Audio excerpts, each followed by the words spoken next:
Big day today. Had a little bit of a transition this morning and this afternoon, and it looks like we are just about live, so let's go ahead and get started.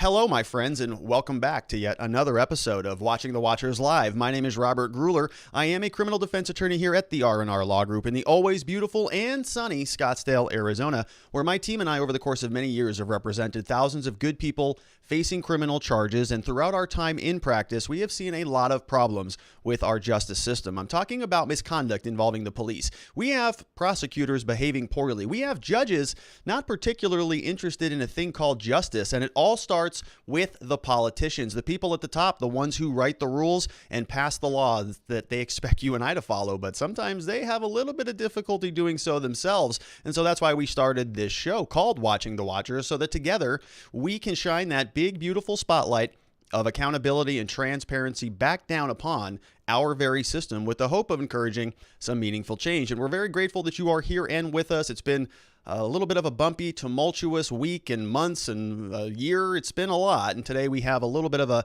transition, a sort of a reset as they want it to be in Washington. Of course, I'm talking about Joe Biden. Joe Biden is the new president, the 46th president of these United States.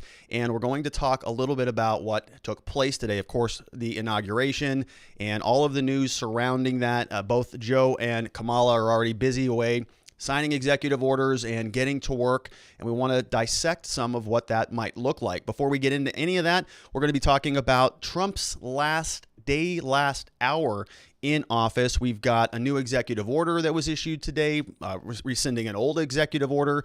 We've got a farewell speech from Donald Trump. We got some bad Trump. We've got some good Trump. We have some of the stuff that we got to talk about. We got to get through some of these pardons. It's criminal law related. It's always icky every single time. It's not just because Trump. Anytime we have a president leaving, the pardons are always icky, always. It doesn't matter who it is, Obama, Bush, Clinton, doesn't matter. It's icky. We got to go through it. We'll just get that out of the way. And then we'll just pause a little bit and reflect on some of the good things that Trump left the country with before we do get into Joe and Kamala, who are now going into the White House. Before we get started into the content of the program, quick reminder to subscribe to our channel. We go live at this time every day of the week. And what we do is we go through a presentation. So I'll go through some of the news, some of the clippings, some of the original source, primary source documents that are available for you at the end of the show in a PowerPoint format. You can grab that by going over to locals.com. You might have thought I was going to say Discord. That was our chat program, but yesterday we got this letter. It says, well, your server's not around anymore. It says your server facilitated the spread of misleading or harmful information, which we didn't do that. So I'm not real sure what that was about, but Discord is no longer available. So if you want access to all of the things, go over to this address. It's watchingthewatchers.locals.com. There you can pick up the slides. You can pick up a free copy of my book. You can grab the impeachment templates. If you recall, a couple weeks ago, we talked about, drafting an impeachment template. If you want to do that and impeach your local congressperson or senator, it's available for you. Very easy to do. You can download that. And then, of course, the existence systems are over there as well. After the presentation, I hope you will stick around and join us for a live chat. That's where I'll answer your questions and we'll get some sort of a community feedback and have a conversation. So feel free to send those right now as we're going throughout the show. And Miss Faith is going to clip those for us. We'll address those at the end of the program. So let's start with the icky stuff. Just get it out of the way. Just shake it out. We're talking about the presidential pardons. This happens every time a president leaves office. There's always pardons. Some of them are you can make an argument for, but most of them are pretty gross. And I'm saying that as a defense lawyer, right? I generally think that people are overly criminalized. Our society has way too many laws, and I think people are just, the default is, well, you're a criminal and you go to jail, you get charged with a crime, and it's sort of been so commonplace that it is almost just something that happens. It's just sort of people just kind of accept, oh, they had a DUI, not a big deal. DUI is not even a big deal anymore. Just kind of that feeling, and I just don't like that. I think that, you should really go after the people who have done harm to society, and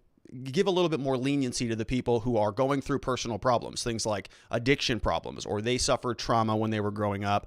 Good people who just got into a bad situation. That's kind of where we live here at our law firm. And, there's just some of these pardons that they just, these people were out there knowingly doing bad things, intending to hurt other people. And when the president just sort of gives them a free pass, doesn't matter who it is, what party it is, it just kind of doesn't feel right. Now, we don't know the full extent. We don't know the inside story here, right? And a lot of this reporting is coming from the traditional media that just, they have a political axe to grind with everybody. And one of the main purposes of having the pardon power, one of the reasons the founders put it into the Constitution, is to help break the political stranglehold over our justice system. And you can recall, back if you read American history and even before American history, justice, as it's called, is often used as an oppressive tool. And I still think that is very alive and prevalent today. And what the goal of the pardon power is to sort of break that stranglehold by saying, okay, these people, they've been accused, but we think it's a political prosecution. You've got an axe to grind. It's not really justice by continuing to criminalize this person. And so the pardon power seeks to break that stranglehold. So you can look at it from both sides. You can say, oh, that doesn't sound good, and this is pretty bad. Or you can look at it and say, well, this is not the full story. We don't know what the evidence here looks like. These are just paragraphs that we're going to go through from the traditional media, and you can be the judge on it. So we'll just sort of go through here and clear it out of the way. And we're going to start with Steve Bannon. Steve Bannon, you may recall, he's the host over at, I think, the War Room podcast. Never really listened to that. I don't think I've ever listened to an episode of it. Steve Bannon was a little, is, I think, a very relevant figure. I think he helped Donald Trump be successful in the early times of his campaign. And he's just sort of, kind of gone a little bit fringy and a little bit, I would say, unhelpful in some areas. And so I've sort of steered clear of some of his content and some of his opinions, but he got a pardon on Donald Trump's last full day. According to the Washington Post, Trump pardoned Steve Bannon after an ugly falling out early in his presidency. So he pardoned him. He was the firebrand architect of the 2016 campaign. Let me turn my laser pointer on there. And he was charged last year with defrauding donors to a private fundraising effort for construction of the wall on the U.S.-Mexican border. Trump approved Bannon's pardon late Tuesday. After days of deliberation, Trump was vacillating for some period of time. It was unclear whether he was going to do it or not, said some officials speaking on condition of anonymity. Pardon for Biden, who was among those that led Trump's presidential campaign in 2016 and later became a top political strategist, marks the latest example of Trump using his presidential pardon to end the legal woes of allies. And this is where we can learn a little bit more about what actually happened. Bannon and three others, they were charged by federal prosecutors in Manhattan with making fraudulent representations when they solicited donations for a fundraising campaign called, quote, "We Build the Wall." Despite making the claims that they would take no compensation as part of the campaign, prosecutors alleged in a 23-page indictment that Bannon received more than $1 million from the nonprofit and sent hundreds of thousands of dollars to another organizer, Air Force veteran Brian Colfage. And, this type of stuff, I think, is reprehensible when you are using people's goodwill, when you're taking their money that they think that they're contributing to somebody who is out there to go, do something productive, something political, something like building a wall or supporting a cause, whatever that is, and you just sort of grift that money. It's like sort of the definition of grifting. There's been a lot of grifting going on in this year, in this entire election cycle. A lot of people are out there just, trying to fundraise for particular causes, legal defense funds, election funds, whatever it is. And it just leaves a bad taste in your mouth when they're exploiting a movement. Steve Bannon was supposed to be part of the Trump movement, a part of the Build the Wall campaign. He was sort of on the inside of that and helped Donald Trump get into the White House as a result of his work during the 2016 campaign. And then to turn around and sort of steal from the same people who they trusted you, right? They sort of leaned on you, and then to exploit them, it just doesn't sit well. We have, and that's Steve Bannon. There was another one there, Jared Kushner's father-in-law or father, I think, got a pardon, and that was also another one that was a little bit concerning. The quick and dirty story on that, I don't think I have a slide about it, but the father was somebody who actually was trying to implicate somebody by setting up basically an escort, right? A hooker, I think is the word. And there was this allegation that they set him up to blackmail somebody else. So it's just really sort of reprehensible behavior, knowing that you're doing something wrong, intentionally going out there and trying to break the law. And he got a pardon. We're going to look at two financial guys, probably have not heard of these individuals, but we always talk about these sort of two tiers of justice that exist in our country. And Kamala Harris has been talking about it, Joe Biden's been talking about it, and they like to divide the lines sort of based on race, and Kamala Harris was talking about it previously, saying if you shower before work, you get a different system of justice than you shower after work. There is some truth to that. I don't know, where they want to go with that or what their solution is. Joe Biden has been, was the author of the 1994 crime bill.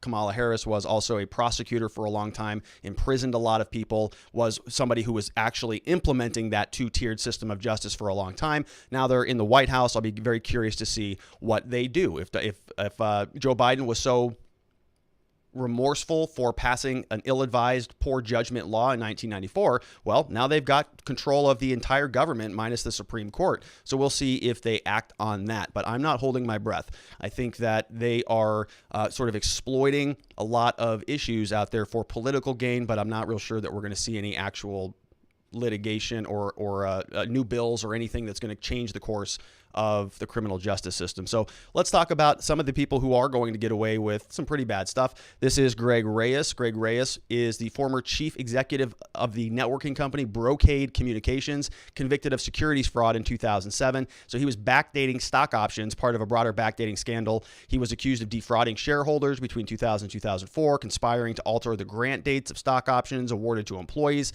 falsifying documents, including the company's financial statements to cover up the scheme. Found guilty, sentenced 18 months prison.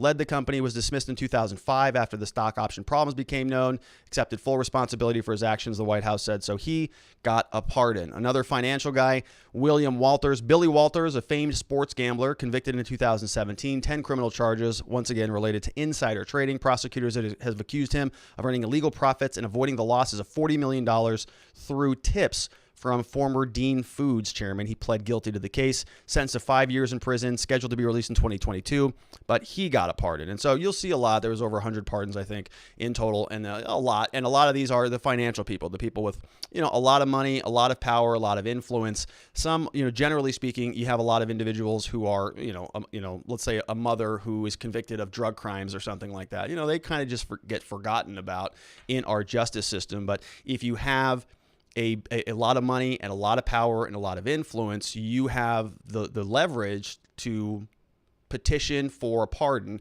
You've got good lawyers, good lobbyists, people who are very persuasive, and you can be like William Walters and you can get away with just a slap on the wrist. Now he's probably stashed, $40 million here, $50 million there. And so when the time comes, he'll probably donate that back to whatever it needs to go in order for him to have a clean conscience, I guess, if you can put it that way. But it's, it's just, it doesn't feel just. It just doesn't. It feels very problematic that a lot of good men and women are sitting in custody right now who did something maybe technically illegal, but it was a result of their own abuse, their own trauma growing up, their own, circumstances. It was out of a sense of desperation. It was out of an addiction problem. They were just overwhelmed with passion or grief or whatever's going on in their lives. Some of these people who are worth, tens, hundreds, billions of dollars, all they have to do is just knowingly, intentionally go out there and try to screw people over because they know that they can sort of fight their way out of it. So two tiers of justice. We have the oligarchy out there, and then we have sort of the peasants, the rest of us who just kind of meander around the world subject to the whims of the government while these other people just exist without any recourse whatsoever. So it's not only just the financial guys, it's also some of the stars throughout our society. We've got some rappers here who've been pardoned. We're going to take a look first at Kodak Black. So this is Kodak Black. In one of his music videos, it looks like, I've never heard of this fella, but apparently he's a rapper. I think that's him right there. Looks like he's in maybe a jumpsuit. One of his videos, according over to Breitbart.com, this was written by Alana Mastrangelo. You see a Trump supporter in one of these music videos getting choked out. So you've got a MAGA hat on this fellow right here. This is part of a music video, my understanding. And this article says here, President Trump granted a commutation to Bill Capri, more commonly known as Kodak Black. Kodak Black is a prominent artist and community leader sentenced to 46 months in prison for making a false statement on a federal document. He has served nearly half of his sentence. Presidential pardon went on to mention some of the philanthropic work that Kodak has been involved in, made a donation of $50,000 to David Portnoy's Barstool Fund, which provides funds to small businesses. The only request was that the donation go towards restaurants in his hometown. So, another interesting one there. I don't really have much of an opinion on this. I don't know what the underlying false statement was on that federal document, and I don't know why that would have justified 46 months in prison. I have a lot of problems with a lot of these mandatory sentencing rules that we see, that if you do one thing bad because the law says this is the penalty box, you have to go into one of these boxes, pick one. It doesn't feel right. So I don't know if this was a serious thing or non-serious thing. Like I said, I generally think that our laws are overly criminal, but this is, another example of a situation where somebody is sort of escaping the regular tier of justice. If these people have the ability to justify their case and say this is why we shouldn't be held criminally liable, I would just like to see more of that available to other people who are not multimillionaire, billionaire individuals throughout the country. Why can't we have some of this for our clients? Why do we still have mandatory sentencing, mandatory rules, no deviation requests? You'll see this across the board. Prosecutors are very, very tough on the little people, but sometimes the people in the higher echelon, they just get away with whatever they want. We also have rapper Lil Wayne got a pardon. Rapper Lil Wayne, Kodak Black, reported here. Lil Wayne was charged last November with possession of a firearm by a convicted felon, an offense that carries a maximum sentence of 10 years. It's called a prohibited possessor. So many people don't know this, but if you are convicted of a felony, then you lose your right to keep and bear arms. It's just gone. Your Second Amendment right, gone with the wind. You also lose your right to vote. You lose your right to certain federal benefits and so on. And so here, because Lil Wayne was a felon, or is currently a felon, he was apparently found on an airplane with a gun, and it was a chartered jet in December 2019. He pled guilty to the charge. He faced up to 10 years in prison, but he was a big backer of Donald Trump. He previously backed his criminal justice reform program and his economic plan for Black Americans, and so he gets a pardon, where I can tell you that I know many other people throughout this country who have been charged with similar offenses. They've been charged specifically with being a prohibited possessor. We've represented many people like this, people just with a hunting rifle in the back of their car, and they're driving around. They're stopped for a speeding ticket. Cop runs their record. They say, this person's a felon. Oh, what's that rifle doing back there? Okay, that's a class 4 felony here in Arizona. It's called misconduct involving weapons. And you just get picked right up. You go down into 4th Avenue jail. You're charged with a felony, right? And if you have prior felonies on your record, then all they do at the prosecutor's office, they just have a chart they look at, and they say, okay, here's the chart. They go 1, 2, 3, class 4 felony. Here you are, class 4. And then they'll just say, all right, what category are you in? Okay, you've got 2 felony prior convictions. So we're going to put you in this box right here. It's called mandatory sentencing. And once you get into that box, you really can't get out of that box unless you're able to negotiate a deal. Or if you're a multimillionaire rapper, then you just communicate with the president. You send some tweets out there, say, hey, I love Donald Trump. Great. Yeah, perfect. And then Donald Trump says, okay, cool. He likes me. And so I'm going to go ahead and issue a pardon for that guy. Whereas anybody else, you or me in that situation, prosecutor just sort of laughs at us and says, well, you're a felon. Sorry, those are the rules. That's mandatory sentencing. Nothing we can do about that. And you just go right into custody with the rest of the other peons that exist throughout our society. So a little bit of a double standard there, certainly. We have another one over here from Michael Harry-O Harris. Apparently, this is a friend of rapper Snoop Dogg. You can see in this video, this was Snoop Dogg shooting a mock Donald Trump supporter. He's adamantly anti-Trump, once enacted the president's assassination in a music video. Apparently, he was really leaning on some of Donald Trump's insiders, so specifically Ivanka Trump and so on Tuesday, Trump handed out over 100 pardons, including clemency for Harris, 59. He was serving a sentence at the Lone Pack Federal Correction Institution in California. Rap mogul, drug kingpin, was set to be released in 2028, was found guilty of attempted murder and cocaine trafficking more than 3 decades ago. Ivanka Trump reportedly convinced her father to grant Harris clemency with assists from Jared Kushner, Alice Johnson, former inmate whose life sentence Trump commuted in 2018. Johnson recently told the Daily Beast she was lobbying Ivanka and Kushner and the White House Chief of Staff, Mark Meadows, to get Harris released. They tried unsuccessfully, And now it's done because Donald Trump issued that pardon. So, I am not somebody, I generally like to think that people are good individuals, and I really appreciate a good redemption story. I've been down on my luck. I've been down on myself many times in the past. I've had some difficult troubles in my life.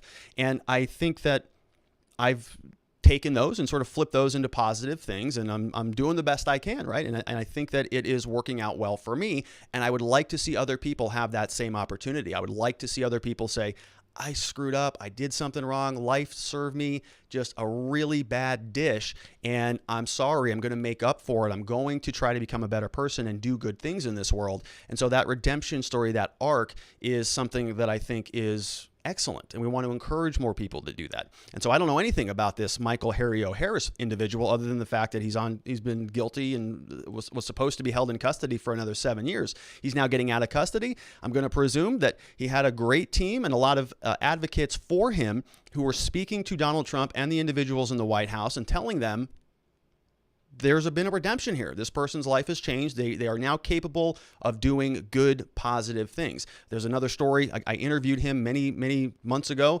Andre Norman, and same story. He was in basically sentenced to life, and he was in solitary confinement for 23 hours a day.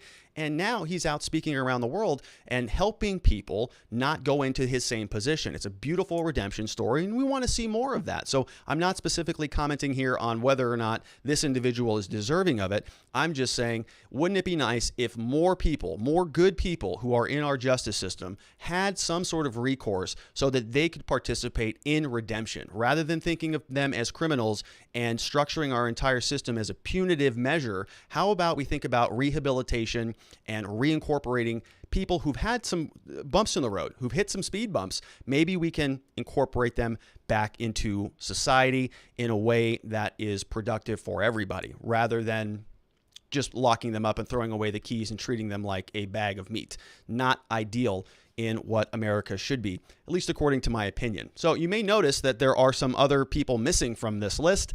Of course, the individuals that we were holding hope for, that would be a crushing blow to the deep state, that would be groundbreaking, of course, were Edward Snowden, Julian Assange. They didn't make the list. Was not holding my breath about that, was not under any predisposition that was going to actually happen. Would have been very nice. A lot of people are saying that, well, that shouldn't have happened. Edward Snowden and Julian Assange, they were responsible for leaking inside information, and they caused damage to the U.S. government and all of this stuff. And as somebody who wants to watch the watchers and make sure that we have transparency and accountability, that's okay with me, okay? If the government's doing bad stuff and somebody leaks that out to the American people, the government works for us, by the way, not the other way around. We do not serve the government. They serve us. And if they want to take our trust and our money and all of our resources and do terrible things with that, and somebody on the inside leaks that out to the rest of the world and peels back the veil, the shroud of secrecy, I'm okay with that. And I think as somebody who is a big proponent of free speech, free press, free expression, more transparency and more accountability, they should have gotten a pardon, equally in line with what we just went through. If these big financial guys who are shafting their shareholders can do that and get away with it, that serves no purpose other than their own self-interest and their own greed. What Julian Assange did, what Edward Snowden did, those were in the interests of the American public, and they just continue to get shafted because both parties are unhappy with what they did. They embarrassed the federal government. They revealed absolute malfeasance across the board. They showed what a disaster this was for civil liberties and for our freedoms and the things that we hold and cherish as Americans. They just exposed that the government was commandeering all of that right under our noses. And because of that, because of the insult, because they made the government look bad, they will never get a pardon. And Donald Trump was the last hope for that to happen. And unfortunately, that's just not going to be the case. Another very icky, very gross thing that we see on the way out, if you recall, back when Donald Trump first took office in 2017, they passed an executive order called 13770. And what that did is it actually prohibited anybody who was working in the executive branch as an appointee from leaving the office and then going out and being a lobbyist. And so we all were saying, hey, that's That's pretty good. That's pretty good, right? Because what ends up happening is people will go, they'll work for the federal government for a certain period of time. They'll be, secretary this or department of whatever, and they'll be there for 2 years. They'll make some contacts. They'll get some inside information. Then as soon as they resign and transition out, boom, they go get a job as a lobbyist, and they want to exploit their connections and their inside information in order to move their agenda. So the idea here that no executive appointees would be able to do that for at least 5 years period of time after they left the executive branch was sort of a game changer, right? This had not happened in DC, and everybody was thinking, wow, maybe he is going to be draining the swamp. Maybe he is going to stick by this.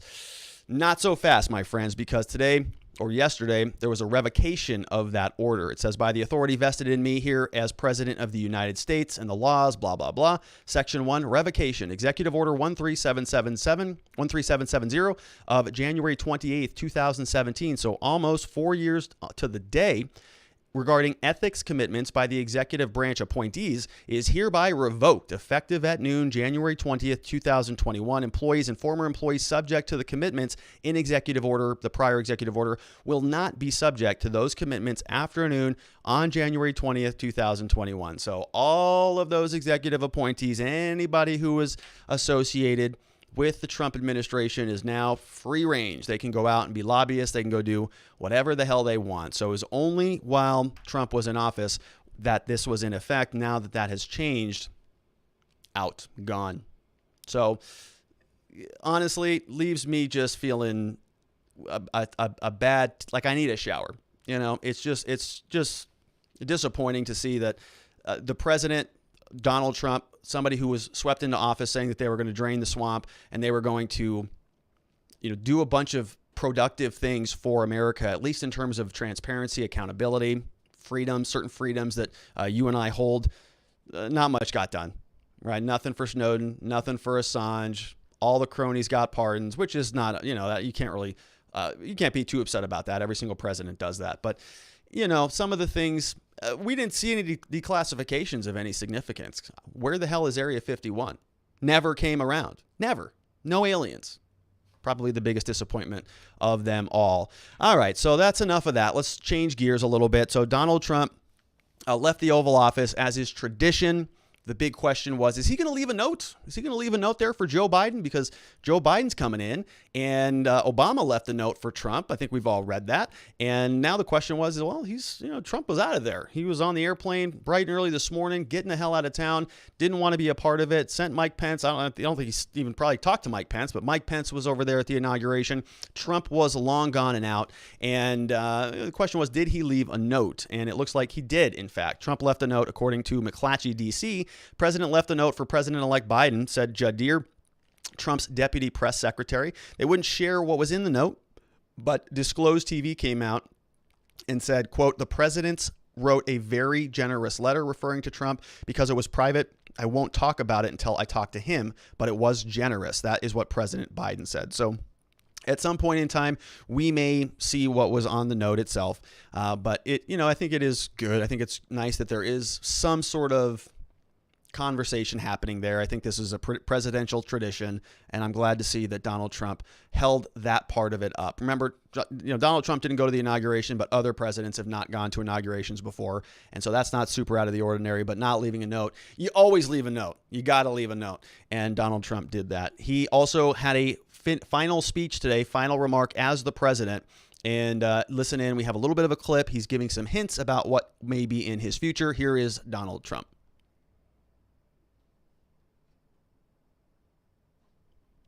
What? Can we hear this?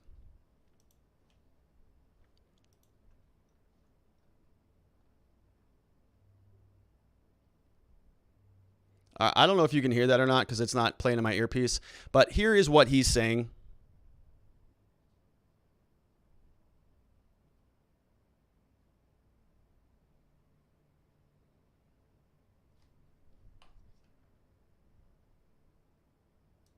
All right, so I don't know if you could hear that or not. Miss Faith just told me, no, you can't hear it. So let me just explain what he said. He said, goodbye, we love you. We will be back in some form. Have a good life. We will see you soon.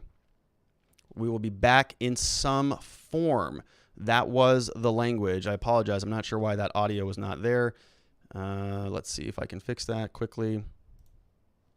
Nope, I can't. Anyways, you know Donald Trump, you know what he said. He said, we will be back in some form. And the speculation here is that there's going to be another party that is being formulated. And they're talking about this being called the Patriot Party. This article came over from the Wall Street Journal. President Trump has talked in recent days with associates about forming a new political party. They're calling it the Patriot Party. That is what he would want to call it. White House declined to comment. It's unclear how serious Trump would be about starting a new party, which would require a significant investment of time and resources. The president has a large base, some of whom were not deeply involved in the Republican politics prior to Trump's campaign. Third parties have typically failed to draw enough support to play a major role in national elections. According to the article, any effort to start a new party would likely face intense opposition from Republican Party officials and would chafe at the thought of Mr. Trump peeling off support from the GOP candidates, which that kind of makes me want him to do it even more, right? If the current Republicans are going to be really upset about it, sorry, boys. That's just how it goes. So we'll see what ends up happening with that. Let's take a quick look and let's wrap up by talking about some of Donald Trump's accomplishments. You may have seen this on whitehouse.gov. It's not there anymore because one of the first things that happened is Biden just went in and they just scrubbed everything off the whitehouse.gov website. Not unusual. That happens all the time. Trump did that same thing that Trump did with Obama. But let's just run through this just so we can make a little bit of a record here about some of the accomplishments from the Trump administration. Then we're going to change gears and talk all Biden for the rest of the show before we get into the super chat. So Donald Trump's accomplishments, according to the whitehouse.gov website, they posted this. Let's just run through some of this stuff quickly. This was a very massive document. If you saw it on the website, you were just, you press and scroll, and scroll. Just keep going and going and going. So they basically kind of picked every single thing that they did and put it on that list. We ordered lunch on Monday, Tuesday, Wednesday, and Thursday. Boom, on the list. Some of it is, some of it's outstanding. Some of it's just kind of nice things that got done. But let's run through some of the highlights. We have unprecedented economic boom, you'll see here, and 7 million new jobs, more than 3 times the experts' projections. Middle-class family income increased $6,000. Unemployment rate reached a low of 3.5%, 40 months in a row with more job openings than job hirings. Jobless claims hit a near 50-year low. On and on and on. Record stock market numbers, record 401ks brought jobs, factories, industries back, rebuilding, investing in rural America. So see, some of these are very sort of, rebuilding and investing in rural America. Well, what the hell does that mean? How do you measure that? Okay, right? If you did anything in that, you could just put that. It's like putting stuff on your resume, Yeah, I know Adobe Premiere Pro, video editing software. Sure. Yeah, meaning I can take a video file and clip the beginning, clip the end, and adjust the volume. That's it. But do you really know the software? I don't. So, some of this stuff is puffed up. Some of it is pretty dang good. And I think Donald Trump is not going to get a fair shake when it comes to looking back on his record. I am already seeing headlines about this. You're going to see a lot of this language that Joe Biden and Kamala Harris are inheriting this just catastrophe of the federal government. And I'm seeing more and more headlines that, the stock market isn't really as great as Trump said, and the unemployment numbers aren't really as great as he said, and all of these numbers and all these facts and figures are often wrong. And you just go, are you including the fact that we have a literal global pandemic going on right now? Like global. Okay, this is not Arizona. This is not the United States. This is not California or New York. This is the entire globe. So unless you have somebody who can fix the entire globe and eliminate a virus for 7 billion people, then this stuff is out of Trump's control. It would have been out of Obama's control, would have been out of Biden's control, but it's something where they're going to look at that and they're just going to ascribe all of that blame back to Trump's administration. Whether you think that's right or wrong, I think it is pretty fair to say that there's a major asterisk on the year 2020. All the numbers are wrong. Everything is off. And so to say that 1 year, that aberration is indicative of bad policy or of the preceding 3 years, I think is just wrong and intellectually dishonest, but get used to it. You're going to see a lot of that coming forward. Some more achievements: economic comeback by rejecting blanket lockdowns. 56% of Americans said they were better off during a pandemic than 4 years prior, which is a pretty amazing number. During the third quarter of 2020, economy grew of 33.1%, most rapid GDP growth ever recorded. Jobs have recovered 23 times faster than the previous administration's recovery. So they're comparing recoveries now. Household net worth rose by 7.4 trillion in Q2 of 2020. We've got optimism in manufacturing doubling. 80% of small businesses are now open, up from 53% in April, and on and on and on. We've got some major tax relief.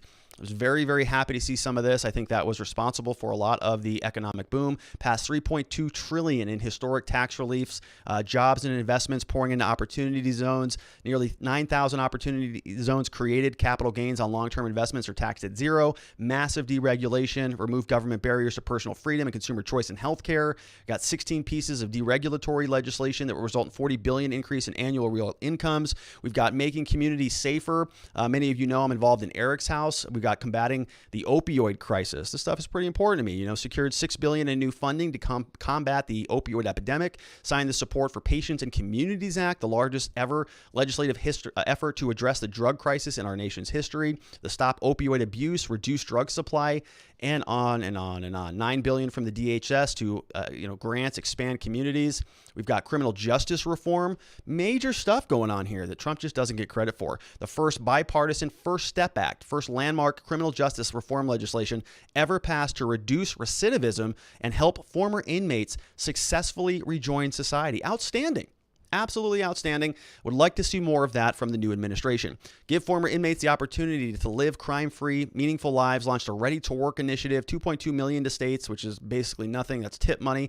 The reversed decades-old ban on second chance Pell programs. Awarded $333 million to the Department of Labor to grant nonprofits and local, state, and governments re-entry projects focused on career development services for justice-involved youths and adults who were formerly incarcerated, which is just outstanding. I mean, this is something that I talk about here. Trump did it. Great. If Biden and Kamala do something like this, awesome. We just want to see more usefulness for people in the criminal justice system. Right now, they're treated as case numbers and literal, just empty human, dead man walking is sort of how they're treated in our justice system. And Trump did some good things to help reverse that a little bit. And so here are just a sort of a smattering of other things. Like I said, this document was massive. Historic trade deals, strong actions to confront unfair trade practices. We've got the largest, most advanced, innovative testing system in the world. We've got 3 Supreme Court justices. Can't balk at that. Appointed a majority 6-3. Nation's immigration system against criminals and terrorists. I think that's debatable. Rescued the American economy with $3.4 trillion in relief, the largest financial package in history. Life-saving response to the China virus. Look what he puts in there. To the China virus. So even on the way out, even when going through his list of accomplishments, still referring to it as the China virus. That is Donald Trump. So some pretty good things there, but not everybody is happy about it. Not everybody at all. We have the Proud Boys who are angry. They're calling Trump a total failure. The Proud Boys now, they mock Trump. So members of the far right group this article comes from NPR. Where is this? No, where is this from? This looks like New York Times. Members of the far right group who are among Donald Trump's staunchest fans are calling him, quote, weak, as more of them were charged for storming the U.S. Capitol. After the presidential election last year, the Proud Boys declared its undying loyalty for Trump. They were saying, "Hail Emperor Trump," they wrote, and they're on different forums. Right now, I think they're on Telegram. By this week, the group's attitude towards Trump says, quote, "Trump will go down as a total failure," the Proud Boys said in the same Telegram channel on Monday. Departed the White House on Wednesday, the Proud Boys, once amongst his staunchest supporters, have started leaving his side in dozens of conversations on social media sites like Gab and Telegram. Members have begun calling Trump a, quote, shill and extraordinarily weak, according to messages reviewed by the New York Times. They've also urged supporters to stop attending rallies and protests held for Mr. Trump or the Republican Party. So I've been saying this for some time since the election. Republicans are going to be out in the wilderness for a while, as are a lot of some of these sort of, I would say, fringier groups who are now trying to find a home. They are all disappointed. Everybody is angry. People are angry at Pence.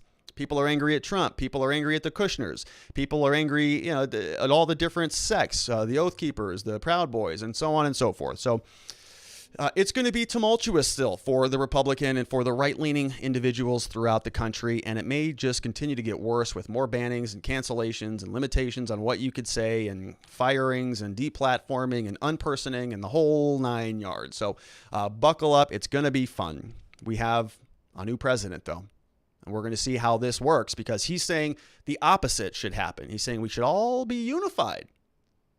Unity was the theme of the speech. This is Joe Biden today, earlier this morning getting sworn in on a Bible. You see here Jill Biden over there, and this is just a beautiful looking Bible. I love this type of old, massive books. I just love it. For some reason, I just think that it just looks cool, and it carries a certain symbolism and a lot of reverence in a book like that. So that's a total tangent, not relevant to much of anything. This is Joe Biden now with his hand on the Bible, taking the oath. We got another one from Mrs. Kamala Harris. Her Bible's not as impressive if you take a look at that. It's smaller, a little portable, a little bit of a leather bound with a zipper in there. Just not as impressive as this Bible. Look at this thing. Beautiful. All right, so hers is a little bit smaller, and we also see that Mr. Joe Biden is there in the White House, surrounded by the crew, the usuals. We have Amy Klobuchar in the back. Not sure who this guy is. We've got Nancy Pelosi back there, Kamala Harris, and Joe Biden is busy getting to work. Another image, Kamala Harris, very happy. We got Hunter Biden, who's carrying the Bible.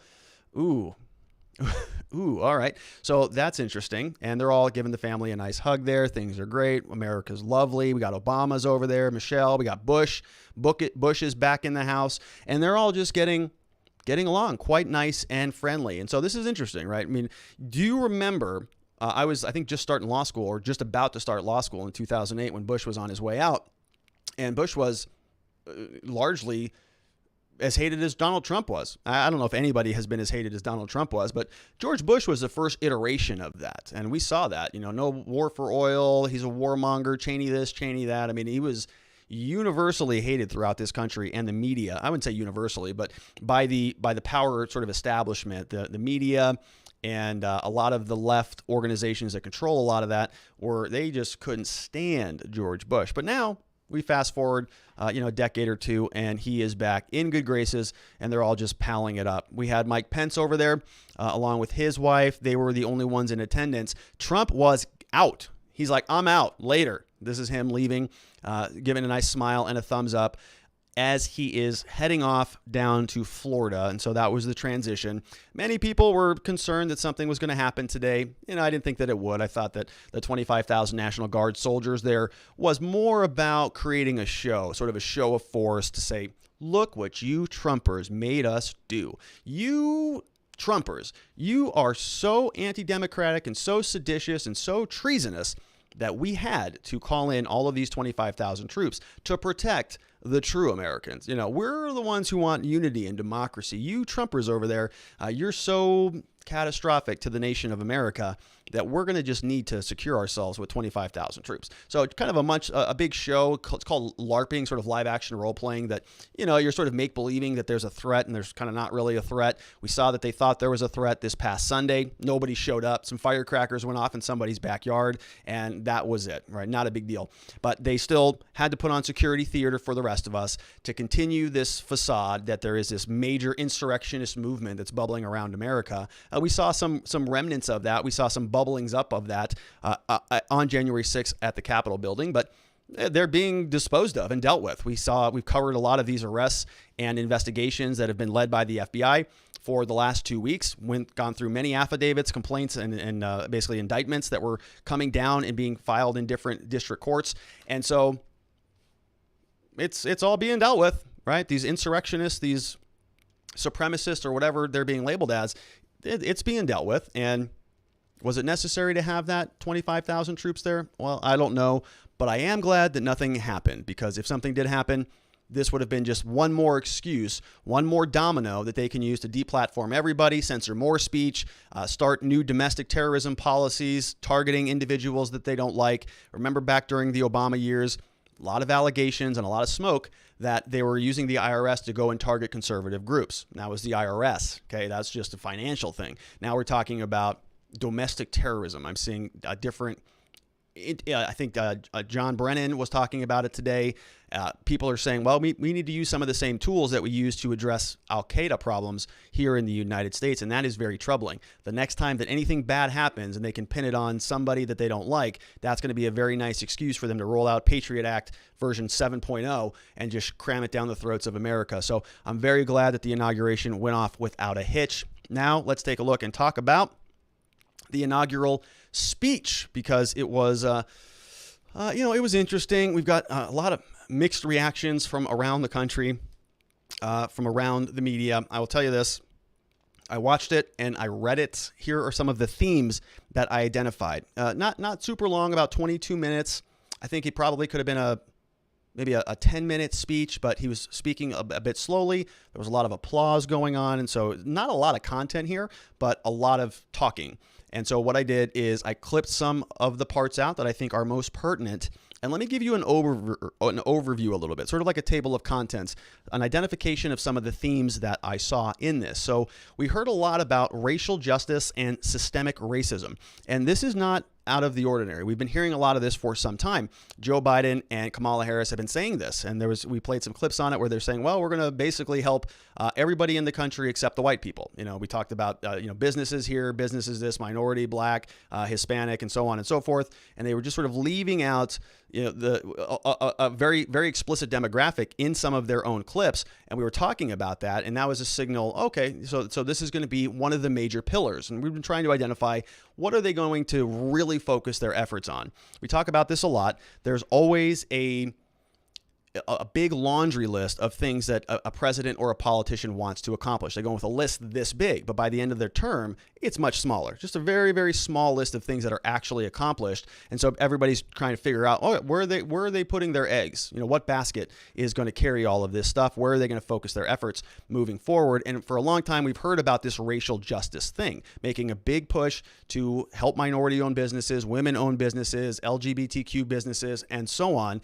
And we heard a lot about that in this speech. We also talked about climate change, or he talked about climate change, the climate crisis, another pretty big pillar, some language in there about growing inequities. So sort of a class approach, a lot about the coronavirus and safe schools. Same with business closings. Mentioned a few times the riotous mob at the Capitol. Also talked about democracy and lies. So I think some of the lies was sort of talking about some of the election litigation stuff that has been going on. And then the big unifying theme here, of course, is unity. Lots of talk about unity and bringing everybody together so that everybody is singing Kumbaya after one of the most bloody elections that we have seen in recent memory, at least in modern history.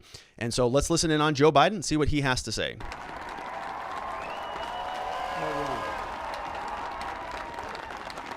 Chief Justice Roberts, Vice President Harris, Speaker Pelosi, Leader Schumer, Leader McConnell, Vice President Pence, and my distinguished guests, my fellow Americans. This is America's day. This is democracy's day, a day of history and hope, of renewal and resolve. Through a crucible for the ages, America has been tested anew, and America has risen to the challenge. Today, we celebrate the triumph not of a candidate, but of a cause, the cause of democracy. The people, the will of the people has been heard, and the will of the people has been heeded. We've learned again that democracy is precious. Democracy is fragile. And at this hour, my friends, democracy has prevailed. All right, so the crowd applause, and he goes on to the next thing. So you'll see there, not much substance, right? He's all talking very, very fluffy, very colorful language. A lot of people who are, sort of political, gurus, the people who live in this space. We're going to hear from Chris Wallace in a minute, says that this is the best speech I've ever heard. Outstanding. And if you read the transcript, you're like, what did he say there? He said, America just went through a crucible. Democracy is amazing. We survive, blah, blah, blah, blah, blah, right? All of this sort of really fluffy language, but essentially meaningless unless you are somebody who is a rhetorician, somebody who likes to just, think about language and think about the meaning and sort of, it's almost like poetry to a certain extent, I guess, if you wanted to interpret it that way. I'm not a big fan of poetry. I think, I can like certain poetry, but, I like stuff with meaning and stuff that's direct and to the point and that has a purpose. This is not that. This is not that type of an event. This is not that type of speech. This is all fluffy language, feel good, Let's unify and bring things together, and we'll see where it goes from there. Now, one of the reasons I wanted to go through this in a little bit of detail is because this is the inaugural speech. This is where Joe Biden is going to set the tone for his administration, and presumably he's going to give us some inside baseball on how they're going to be playing this moving forward. What is the theme? What is the intention of this administration? And how are they going to govern themselves moving forward? So if they're going to be talking a lot about unity, well, let's set that now. Let's see what the standard is. Okay, for a long time, my position on this show has always been, let them define the standard, and then we'll hold them accountable to that standard. Okay, we did the same thing with the Trump election stuff. We always were following around the litigation. Okay, when's their drop dead deadline? Is it going to be the 14th when they certify the votes? Is it going to be the 6th when they count the votes? What is it? So we would let them set the standard, try to meet it. When they failed, okay, well, they failed their own standard, right? It's very difficult to set a standard for somebody else and then expect them to measure up to that standard. Right? If like, for example, if I said with Joe Biden, well, unless he passes, criminal justice reform that dismisses all marijuana violations throughout the country, then he's a failure. Well, he didn't set that standard. If I set it and he doesn't meet that standard, well, how can I be mad at him for not meeting that standard? It's my standard. He doesn't know anything about it. So we have to let them set their own standards, and then we just want to hold them accountable to their standards. And since Joe Biden is now inaugurated, I'm going to inaugurate myself another 4 years of hosting Watching the Watchers, as long as you'll have me. And that means we're going to be holding him and his administration to account. We're going to hold them to their own standards. Those standards are going to move a lot. They always do. That's part of the game here, is to set big, ambitious standards and then sort of walk those back a little bit. We're going to cure coronavirus. Yeah, but now we're going to just control coronavirus, or we're going to slow it down. No, we're just going to control it. So we're going to see the language shift from sort of eliminating and beating the virus to now just controlling it. The goalposts have already been moving, and I'm going to show you that here in a second. So just continue to watch that, but this is a good opportunity for us here on this channel, as Watching the Watchers, to set the standard and see how they're going to be operating so that we can hold them accountable in the coming years. So let's jump into the transcript. This is so I kind of skipped. You heard a little bit about the beginning. Then we skip some fluffy language, lots of fluff, and then we get into this first paragraph. He says, few periods in our nation's history have been more challenging or difficult than the one we're in now. A once-in-a-century virus silently stalks the country. It's taking as many lives in America in 1 year as we lost in all of World War II. Millions of jobs have been lost. Hundreds of thousands of businesses closed. A cry for racial justice, some 400 years in the making, moves us. The dream of justice for all will no longer be deferred. So we've got some justice language in there. We've got some racial justice language in there. Same stuff that he's been talking about for some time. A cry for survival comes from the planet itself. There's climate change, a cry that can't be desperate or any more clear. And now a rise in political extremism, white supremacy, domestic terrorism that we must confront, and we will. So you see 3 pillars being defined right there. Racial justice, equal justice. We've got one for climate change, and we've got one for political extremism. And political extremism is being tied and connected with white supremacy and domestic terrorism. So early on in the speech, he's already defining what they're going to be focused on. So I think there's going to be a lot of curious moves happening. He says to overcome these challenges, to restore the soul and to secure the future of America requires more than words. It requires the most elusive of things in democracy, unity. Unity.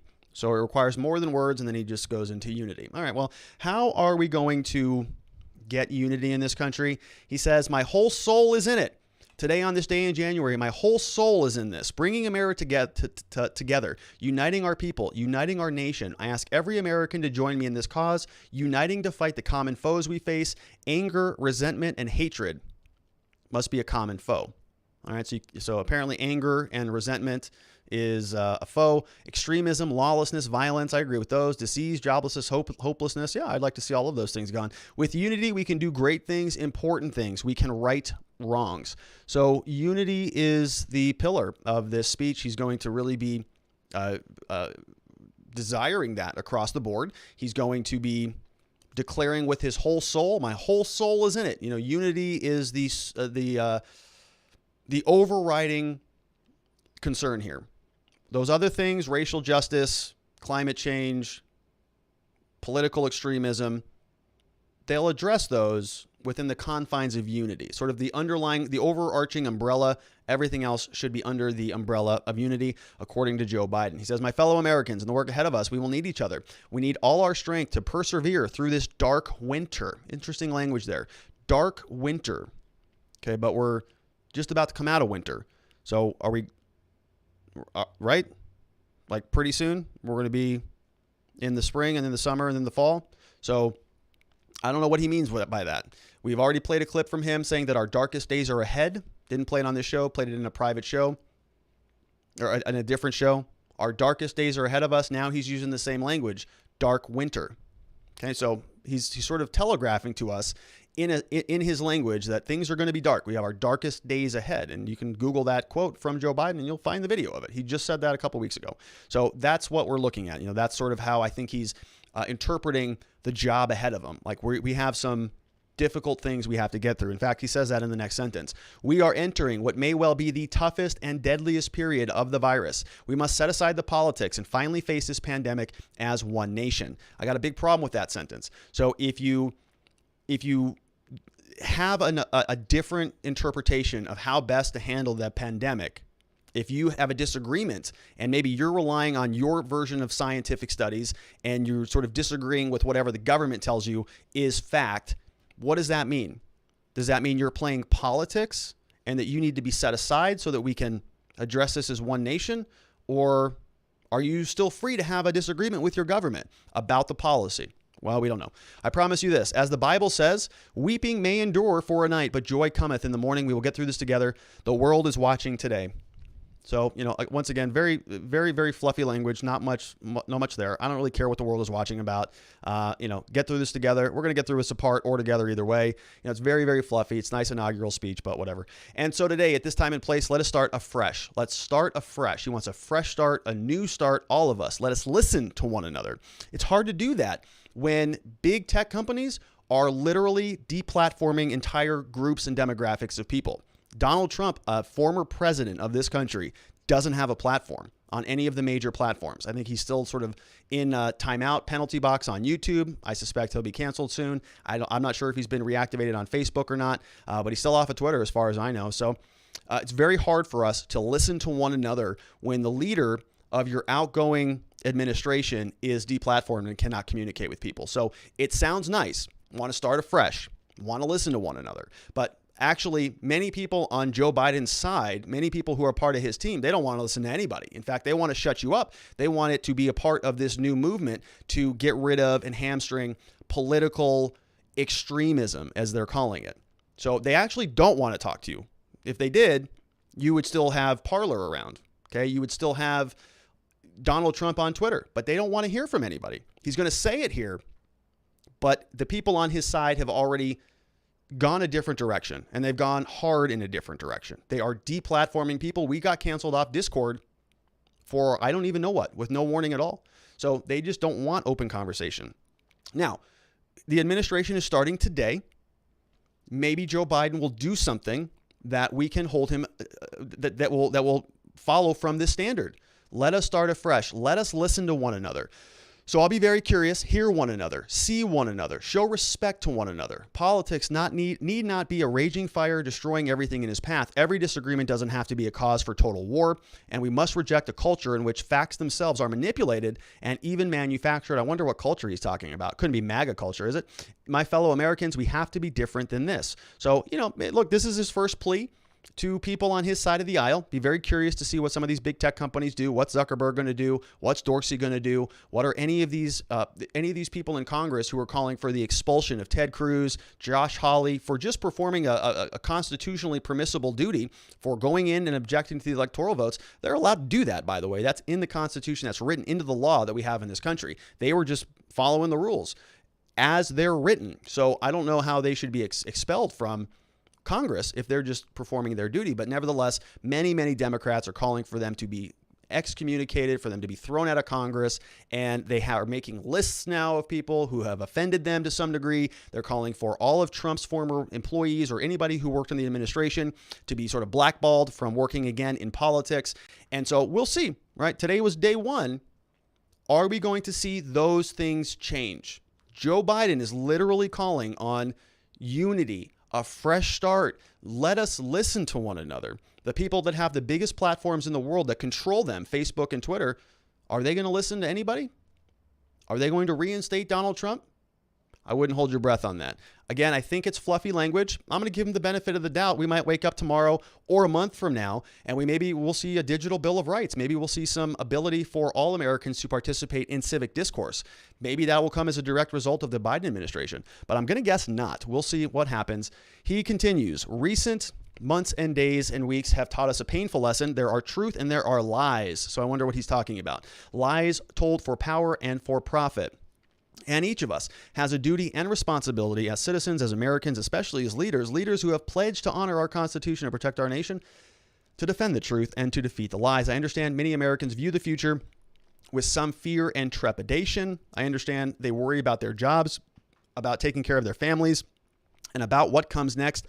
I get it. But the answer is not to turn inward, to retreat into competing factions, distrusting those who don't look like you or worship the way you do or don't get their news from the same sources you do. We must end this uncivil war that pits red against blue, rural versus urban, conservative versus liberal. We can do this if we open our souls instead of hardening our hearts, if we show a little tolerance and humility. But if we're willing to stand in the other person's shoes for just a moment, but here is the thing about life, there is no accounting for what fate will deal you. So again, very, very nice language, very, very comforting. Wouldn't it be great if it wasn't so much red versus blue, rural versus urban, conservative versus liberal? Let's just unify everybody and bring things all into the fold. Well, we'll see if this happens or not, right? The Democrats now control the House of Representatives.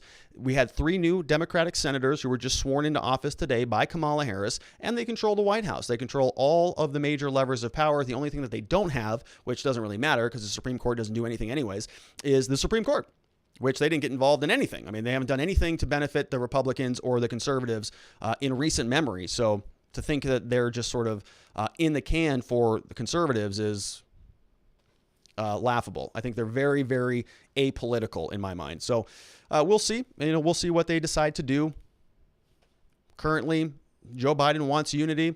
I'd be happy with that. I'd be okay with that. I'm not confrontational or adversarial just for the sake of being confrontational or adversarial. I've talked about this here on this channel a lot, that I don't like to be bundled in to any one particular set of anything. Okay, any Republican ideology, you have to be all this if you're a Republican. No, that's stupid. What if I like some of this over here? What if I want to try that dinner? What if I want to try that policy? What if I want to take that prescription, whatever that is? Pick and choose what you want, bring it together. That can be your ideology, and I would be happier with less blue, less red, because I think people pigeonhole themselves into identifying themselves with one particular sect that ultimately doesn't serve them. It's sort of like sports teams. Why do you have Oakland Raider fans? I don't follow much sports. Are they still the Oakland Raiders? I have no idea. Why do they want to kill each other when they're playing the 49ers? Why are they going to literally murder each other over a football game? It's because, people like to identify with their tribes and they like to go into those segments. It makes them feel good. It makes them feel like they're a part of something. Not necessarily a good way to govern the country when we're trying to get things done and improve people's lives. So if we could have this nice world, I'm all for it. I'm all for it. But they control the levers of power. We're going to see how they use it. So unity is the theme, and we're going to see what types of actions they do that are unifying.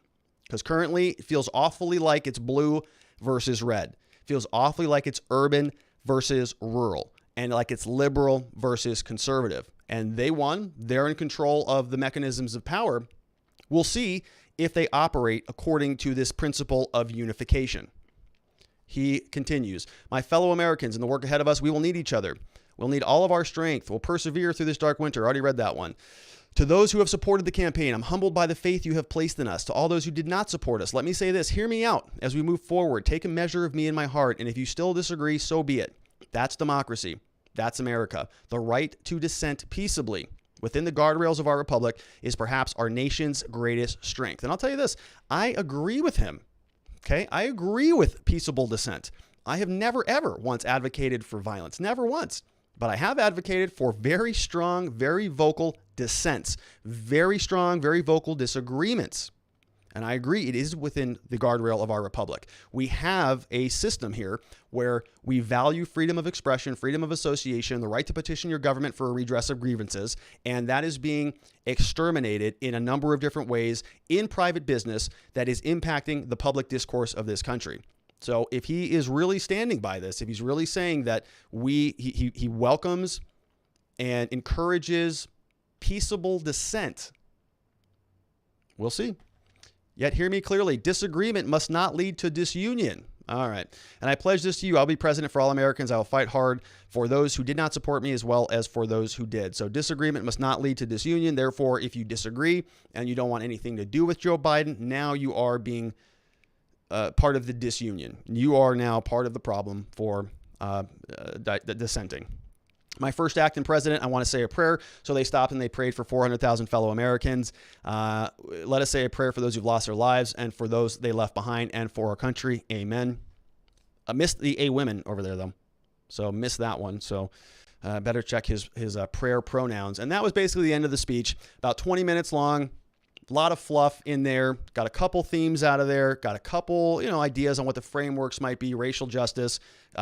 We have political extremism, and then we have climate change and unity, of course. So a lot of unity. Now, some sort of mixed reactions about some of this. We see over here on Fox News, Chris Wallace said, Martha, I thought it was a great speech. I've been listening to these inaugural addresses since 1961. JFK's Ask Not. I thought this was the best inaugural address I had ever heard. Here's Chris Wallace. I thought it was a great speech. I've been listening to these inaugural addresses since 1961. John F. Kennedy, Ask Not. I thought this was the best inaugural address I ever heard. Obviously, a lot of this event today, a lot of the president's speech was colored by the emotion of the fact that exactly 2 weeks ago, 14 days ago, there was a mob of thugs, of insurrectionists, of domestic terrorists on the inaugural stand. All right. So, not too surprising from Chris Wallace. If you remember back during that first debate, Chris Wallace was basically a 2 versus 1. It was Trump versus Chris Wallace and Joe Biden. It was very aggressive. You could tell immediately that Chris Wallace was just in the can for Joe Biden and basically anybody who's not Trump. And so it's coming full circle now. We see that Chris Wallace, this is like one step short of Chris Matthews, like the thrill up my leg. Remember when he said that when Obama was speaking? I got a thrill. And you're going, all right, guys, like really, that was a better speech than JFK's speech? Did you watch it, Chris? Because I watched it, and it was a bunch of pomp and bloat and nothing particularly interesting in my mind. But I don't like these types of speeches. I don't like to be talked to with a bunch of fluffy rhetoric. That's why I was not particularly moved by Obama. It's like, hey, what are you going to do? Speak clearly. I don't want to hear the political BS because we've heard it all our lives. And in fact, that's a big reason why Donald Trump was so, I think, appealing to many people is because he didn't talk like that. In fact, he talked just like, hey, this is it. You're an idiot. You're a moron. And you all suck. And I'm going to fire everybody. Bye. Right. And I like that more sort of direct approach rather than this fluffy language. But I recognize that a lot of people are not like me. A lot of people listen to this stuff, makes them feel warm and just nice inside. And they think, oh my gosh, things are going to be so beautiful moving forward. Tears of joy. We're starting off with Andrew Sullivan, just walking the dog and finding myself in tears. Relief? Question mark, patriotism, question mark, that ceremony restored something inside. Andrew Sullivan is a big blogger. I don't know why he doesn't have a blue check mark there. He's been around for a very long time. He's got something like 200,000 followers, but he's finding himself in tears and he's just very, very happy. This language restored something inside of him. I don't know what was missing, but it's been restored, and I'm happy for him. I'm happy for him. We have another one. He says, I'm effing crying my eyes out right now. I can't stop. Oh my, do we need this? Let's do this, America. Thank you, Joe Biden and Kamala Harris. So this was retweeted. So this guy's, got his earbuds in, and he's just crying tears of joy. Another one from this fellow over here, BLM. He says, don't mind me, just crying and eating a sandwich while our new president at Joe Biden gives his inaugural address. And another one from Rashida Tlaib says, I can physically feel my shoulders and body relax as I watch him leave finally. No longer do I have to awake to a new attack on my district, my neighbors. No longer do I have to wait to outrageous lies to cover up the outrageous act. No longer. So physical changes. People are physically sort of blossoming out of the old era into this new era of unity. So I'm happy for him, honestly. I mean, like if you're that invested in who is in office in Washington, like physically invested that you're like everything changes, your entire physiology changes because there was a changing of the guard over in DC, and you're crying tears of joy, then all right, good for you. Hats off. And I mean that sincerely. Like if they're really that happy, I sincerely mean it. Congratulations. I hope the rest of your life is just outstanding because of whatever happened in DC. All right, so it's ridiculous. We also have another post from Jacobin. Apparently, it's some magazine I never heard of, but here it is. They posted this today. They said, "Biden, our time, out soon." So their next cover of their magazine is going to look like this. It is literally, if you're listening on the audio, I can't even describe this friggin' magazine cover. You have Joe Biden in a half-clothed robe with and I don't know if this is supposed to be mocking him, like if this is supposed to be satire or if this is serious. I can't even tell, honestly. I can't even tell. But we have Joe Biden, who's shirtless, who's covered in a robe. He's got the saintly hood ornament around him. He's got Twitter birds flying around his ears.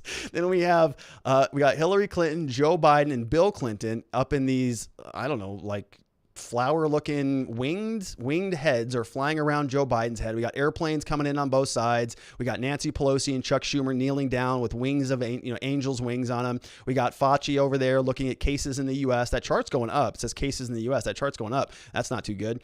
Then we have, I don't know who this person is who's begging for some prescription pills. Don't know who that is. We've got a book here that says White Fragility. I think that's what it says. So we've got a white, this is a white guy reading a White Fragility book with two individuals, one in a tie, one with a banjo, playing around him. Over here, we've got the fawning media. This is accurate. I would say this is absolutely accurate. Very, very very happy, very thrilled, also very saintly. They've got their own angel's wings. And then we have, and this is pretty accurate, right? So it's all of the oligarchs on the top, and then all of the peons down here below. But I would say this is less accurate. Down here, we have a lot of people who are very happy and unified in the country, all just looking up with their arms raised, thrilled that Joe Biden, the angel saint who is going to save America, is now in power. This is the winter 2021 edition, and it's over at jacobinmag.com. And I don't even know what to say about that. It's one of those things. It feels like satire to me, but I'm going to guess that the people who actually made this are serious about it, or at least there are some people in the country who would look at this and go, yeah, that feels right.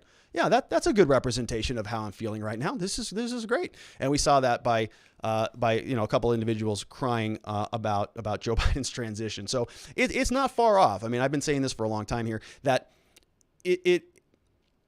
politics is not life.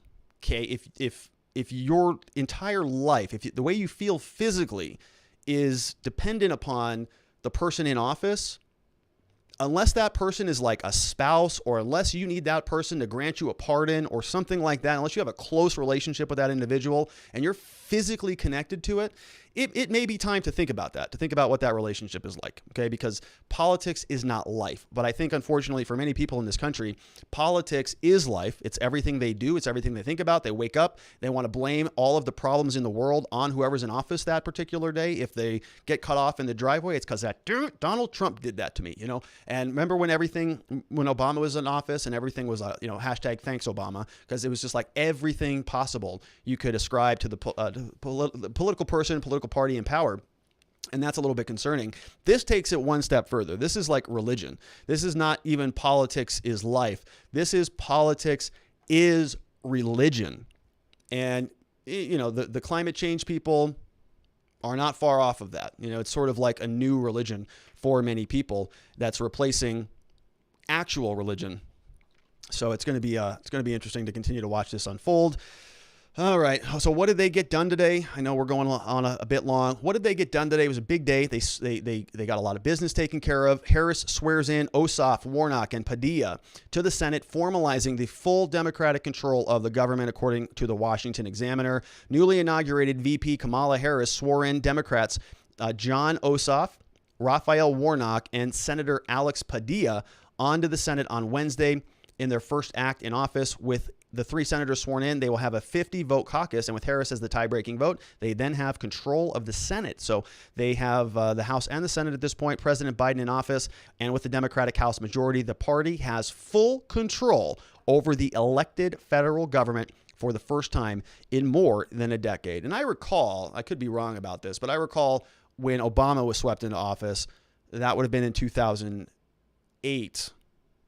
Yeah, so yeah, it has been over a decade, but they had control, I think, from 2008 until the first Senate midterms in 2010, and then that is the time when I think the Republicans won it back, but they still passed the health care bill through that reconciliation process. So so they've got it all. They've got it all. And what are they going to do with it? Well, we're going to find out. Joe Biden posted this on the POTUS account. He's got control now. After taking the oath of office this afternoon, I got right to work taking action to control the pandemic, one of the themes we saw in the address, advance racial equality, another one of the themes, tackle climate change, another one of the themes, and provide economic relief, which is very closely related to the pandemic. Bo Erickson over at CBS says, here are the 17 executive orders Biden will sign this afternoon in the Oval, many directly to undo Trump's accomplishments. So apparently this was all being signed today, and here is what that list looks like. Let me move myself over here a little bit. What you can see is stop the border wall construction. So sign an executive order on that. Boom. End the Muslim travel ban, rejoin the Paris Climate Agreement. That will take 30 days. End the Keystone XL pipeline, revoke oil and gas development at the National Wildlife Monuments. Did he say he was going to do that prior to the election? Did he say he was going to do that? I don't think he did, because if he did, Pennsylvanians may not have liked that. They want to count non-citizens in the U.S. again, which is interesting. So they can, the census is really to figure out how to distribute votes and resources.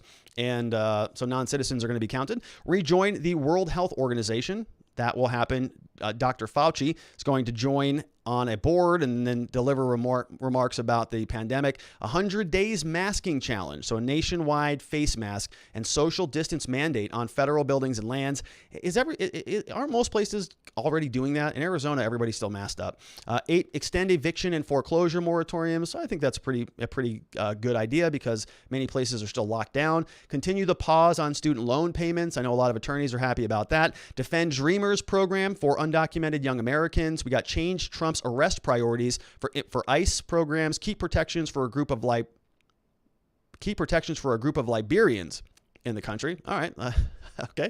We have restructure the federal government coordination to the COVID-19 pandemic, actions to advance racial equity through the federal government. So every federal agency to review equity in their programs and actions, revoke Trump's harmful 1776 commission. And that was one of the first things that was pulled off of the White House website this afternoon. Strengthen workplace discrimination protections based on sexual orientation and gender identity, freezing last-minute Trump administration regulatory actions, formulate the executive branch ethics doctrine. President Biden wants every executive branch to sign an ethics pledge that says, quote, and the pledge commits federal employees to uphold the independence of the Department of Justice. So that's great. I'm actually very excited about that. I would love to see what that document says, what it means, and then get a copy of it so we can review it on this channel. We have Wolfgang Deo in the house when we get to the Super Chats, starting us off as is usual. Hey, Rob, Faith, Ma, and Dave, is it true that pardons do not have to be announced? I wonder if Trump left a pardon for Biden's election, Robinette.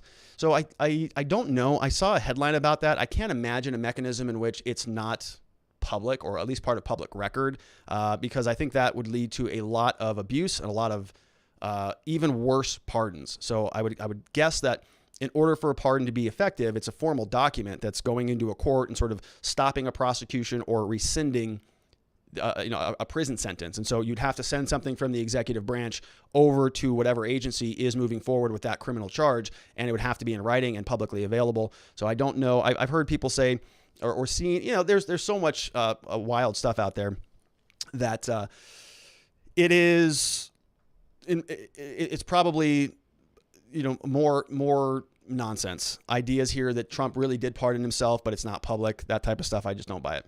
Isaac Castillo, happy Wednesday, Robert. Who's getting a pardon? Meet the new boss, same as the last? I think not. 15 executive orders off the bat. My head is spinning. Yes, we are going to... I think we're going to be like that for a little while. Good to see you, Isaac. Who's getting a pardon? We kind of went through some of those people. Nobody that would excite you. Obviously not Edward Snowden, or nobody that would excite me, let's say that. Edward Snowden, Julian Assange, nothing there. We have here from Chris Wolney. Chris, have you checked out the Bivens cases yet? How about 18 U.S. Code 241, 242, 245, 1983? Yeah, 1983, Fed color of law abuses, maybe the new civil rights case growth area. No, I have not checked them out, Chris. The Bivens cases yet. I remember you talked to me about that. Chris has a lot of stuff for me to watch. JFK stuff, some other, what were the other ones? Area 51 stuff, Bivens cases stuff. Here's what my philosophy has been right now. So I want to give the Biden administration a little bit of time, a little bit of leeway to see what comes down the pike. And so I haven't been, I've really been trying to sort of clear the slate mentally, just kind of clear the desk. All right. Not go into this administration with any preconceived notions. I have a lot of them. I've been very critical of Biden. I have an issue with him in terms of what happened with the 1994 crime bill. I called him Crime Bill Joe. I've called him Kamala Harris, Top Cop Kamala. These people are, in my mind, directly responsible for the problems we have in our justice system today. And I have issues with that, obviously, right? It's where I live. I have a whole company built around practicing in our justice system. It's a problem. And so I've been very critical of them for a long time. But what I've been trying to do leading up until this day is to just not have too many preconceived notions about it. I'm not going to go in there and say, all right, this is what they said 2 months ago, 3 months ago. I get that it's a political season. I get that it's all, bluster and a spectacle leading up until this point. I want to see how they're governing, and then I want to hold them to their standards that they have set themselves. Okay, not standards that somebody else set. And so we're going to see the start of this. We're going to see executive orders come down the pike, apparently 17 of them today already, and more and more and more and more. And that's the type of stuff that we're going to analyze and review and watch. We're going to continue to hold them accountable on this channel for the foreseeable future. So if there are going to be new civil rights issues, anything like that, I'll look at all of those U.S. codes. We save all of these super chats. They go into our note-taking system, into our PowerPoint slides. And so I will take a look at that, Chris. I'm still formulating my digital Bill of Rights. I've gotten some other information. There's a lot of people doing similar things, but I'm just sort of going to consolidate it all and put my spin on it, and then I'll make a video about that. So if there are civil rights issues that are relevant to that conversation, I'll certainly take a look. Good to see you, Chris. Thanks for that. And I'm going to watch the JFK stuff. I'm going to. It's in my YouTube. We have Pinky number 2 says, can I just say go to Newsmax or OAN at 8 p.m. Central tonight? Love your channel, Rob, Faith, and Mom. Yeah, so basically Newsmax, OAN, I think they're the new sort of place to be. I saw some headlines that Fox News is just cratering, which is just fine. I mean, there's only a handful of people over there who offer anything of value in my mind anyways. Good to see you there, Pinky. We have Kevin Bowman. Where is all the support to impeach Biden for abuse of power in the Ukraine? Out of his own mouth. Well, I'm sure those are going to be coming soon here, Kevin. Now that he's officially in office, you can impeach him. Okay, if you're the standard here on the impeachment stuff is you got to be in office to be impeached. At least that's been my interpretation of the rule. Trump's not in office anymore. So can you still impeach him? Well, we're going to see if they're going to if they'll try, and if they really want unity, if they really want to heal the country and bring red and blue together and all this nonsense that they keep talking about. Well, it's not nonsense. It's a nice idea. Whether it goes into fruition is a whole different concept altogether. So they could easily, Biden come out and say, hey, Schumer, stop it. Nancy, stop it. That's done and over with. Let's heal the country. That would go a good way towards unifying things, I would think. We'll see if they do that. But anyways, your point is well taken.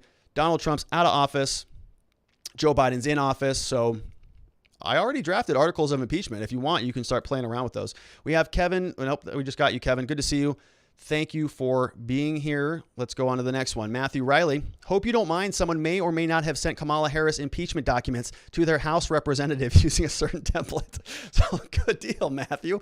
She's in office now. So now, hey, it's the impeachment party. Hey, by the way, did one of you buy impeachmentparty.com? Because it's taken. I was using the word before I registered the domain name, and then I went to go register the domain name and somebody already got it. So I'm not going to do that again. I'm going to register things first before I have another party, because I don't want that domain name to be swept out from under me. But have fun with it. I hope you do something with it. Put the templates up there and impeach everybody. Impeach them to hell. So thanks, Matthew Riley, for sending it over. She's in office too now. So she's impeached. It's impeachment party time. We'll see where that goes. Chris Wolney says the CIA and the NSA would target Trump if Snowden pardoned. I think that's probably true. I think that is something that is very, very pertinent, and he probably got the pants scared off of him, honestly. Trump's a fighter, but if you have the CIA, the NSA, and basically the entire apparatus of the government say, hey, listen, you do this thing, we're coming after you, we're coming after your kids, we're coming after your kids' kids, and we're not going anywhere. And you just have to go, come on, right? Like, I'm visually disappointed about it, but I'm not one of those people who's just going to crush Trump over it. I was not in his shoes. I don't know what the other side of the intelligence looks like. I'm disappointed. I think it would have been very excellent. It would have been a commitment and sort of a stake in the ground that I believe in. Really, I couldn't do everything to drain the swamp, but I did this, and I held our intelligence communities accountable, and I made sure that we made a recommitment to free speech, free expression, accountability, whistleblowing. All of those things would have been a good way to leave. He couldn't do that. I'm going to guess he probably had a very good, compelling, scary reason. We have one from Husker Mike, says redemption. Got a quote here from Nietzsche. For a man to be delivered from revenge, that is for me the bridge to the highest hope and a rainbow after long storms. One more time. For a man to be delivered from revenge, that is for me the bridge to the highest hope and a rainbow after long storms. Yeah, it's good stuff, right? How can we incorporate people back into the world? Many people who think about criminal justice, it's just overly punitive. They want sort of a revenge. I see it in prosecutors' eyes. They'll look at you and they'll say, he did this. That was wrong, and he deserves so-and-so, and blah, blah, blah. And you go, okay, yeah, I know that happened on that one day in between that 5-minute window. I get it. But how about this? In these last 6 months, here's what he's done. Alcohol classes, anger management classes. He has a counselor now. He moved out of the house. He did this. He's volunteering here at a women's shelter. And they say, well, he still shouldn't have done it. And you go, all right, well, okay, well, if you convict him, he's going to lose everything. He's going to lose his job, custody of his kids. His employee's not going to have him. He's going to be a convicted this, a convicted that. And they just go, shouldn't have broken the law. Should he? All right, no redemption. I appreciate redemption. I appreciate people who can change the course of their lives for the better. Trump gave a lot of people that opportunity. I would just like to see that opportunity for more individuals throughout this country, the deserving individuals. Thank you, Husker Mike, with the wisdom. Another one from Elise Fossey says, maybe the reason Trump revoked 13770 is a strategy so he can continue to help drain the swamp or enlist lobbyists for fair elections. Who else will do it if not people in Trump's administration? And you can sort of see that. I think that's a great point, Elise. I would agree with that. I think that Donald Trump, if you look at it from a strategic point of view, I think he pardoned Paul Manafort, who was a campaign advisor or a campaign chairperson. He also, Steve Bannon back in the fold, could be back in the fold. Kushner still happy about his father's pardon.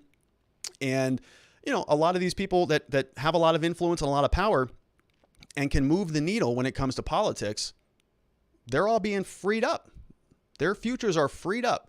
So that if Donald Trump, let's say, did want to start a second party or a new party, then, man, he's got his first round of employees ready to rock and roll. So I think there is some truth to that. The Wandering Mariner says the first executive pardon forgave 2 men sentenced to hang for treason. The men's crime, protesting and leading the Whiskey Rebellion. Ooh, wow. Okay, one more time. The first executive pardon forgave 2 men sentenced to hang for treason. The men's crime, protesting and leading the Whiskey Rebellion. So, yeah, there's a reason the pardon power is in there. I don't know much about the Whiskey Rebellion. I remember reading about that at some point in time. But, there's a legitimate basis for pardon power. Good to see you here, Wandering Mariner. Some more good insight. We have Curtis Bartle says, the Maricopa County Board of Supervisors suddenly agrees to comply with subpoenas and allow an audit. What are your thoughts? Well, yeah, why? Who cares at this point, right? Who cares? There's nothing else to even converse about the election. Joe Biden's in the White House. So now, yeah, open the books up, open everything up. Come take a look, everybody, because there's literally nothing that can be done. Even if they found mountains of let's say the F word in their findings, doesn't change a damn thing. Fix it on the next go around. But it is very interesting. We have Hidden Prophet here says, go away from a foolish man, for you will not find words of much learning. We got some wisdom going on this program today. Some serious wisdom. Husker Mike, the Wandering Mariner, now Hidden Prophets in the house, enlightening us. Go away from a foolish man, for you will not find much words of learning. Thank you, Hidden Prophet. I was a little bit concerned that maybe you were telling people to bounce away from this channel, but I'm hopeful that's not the case.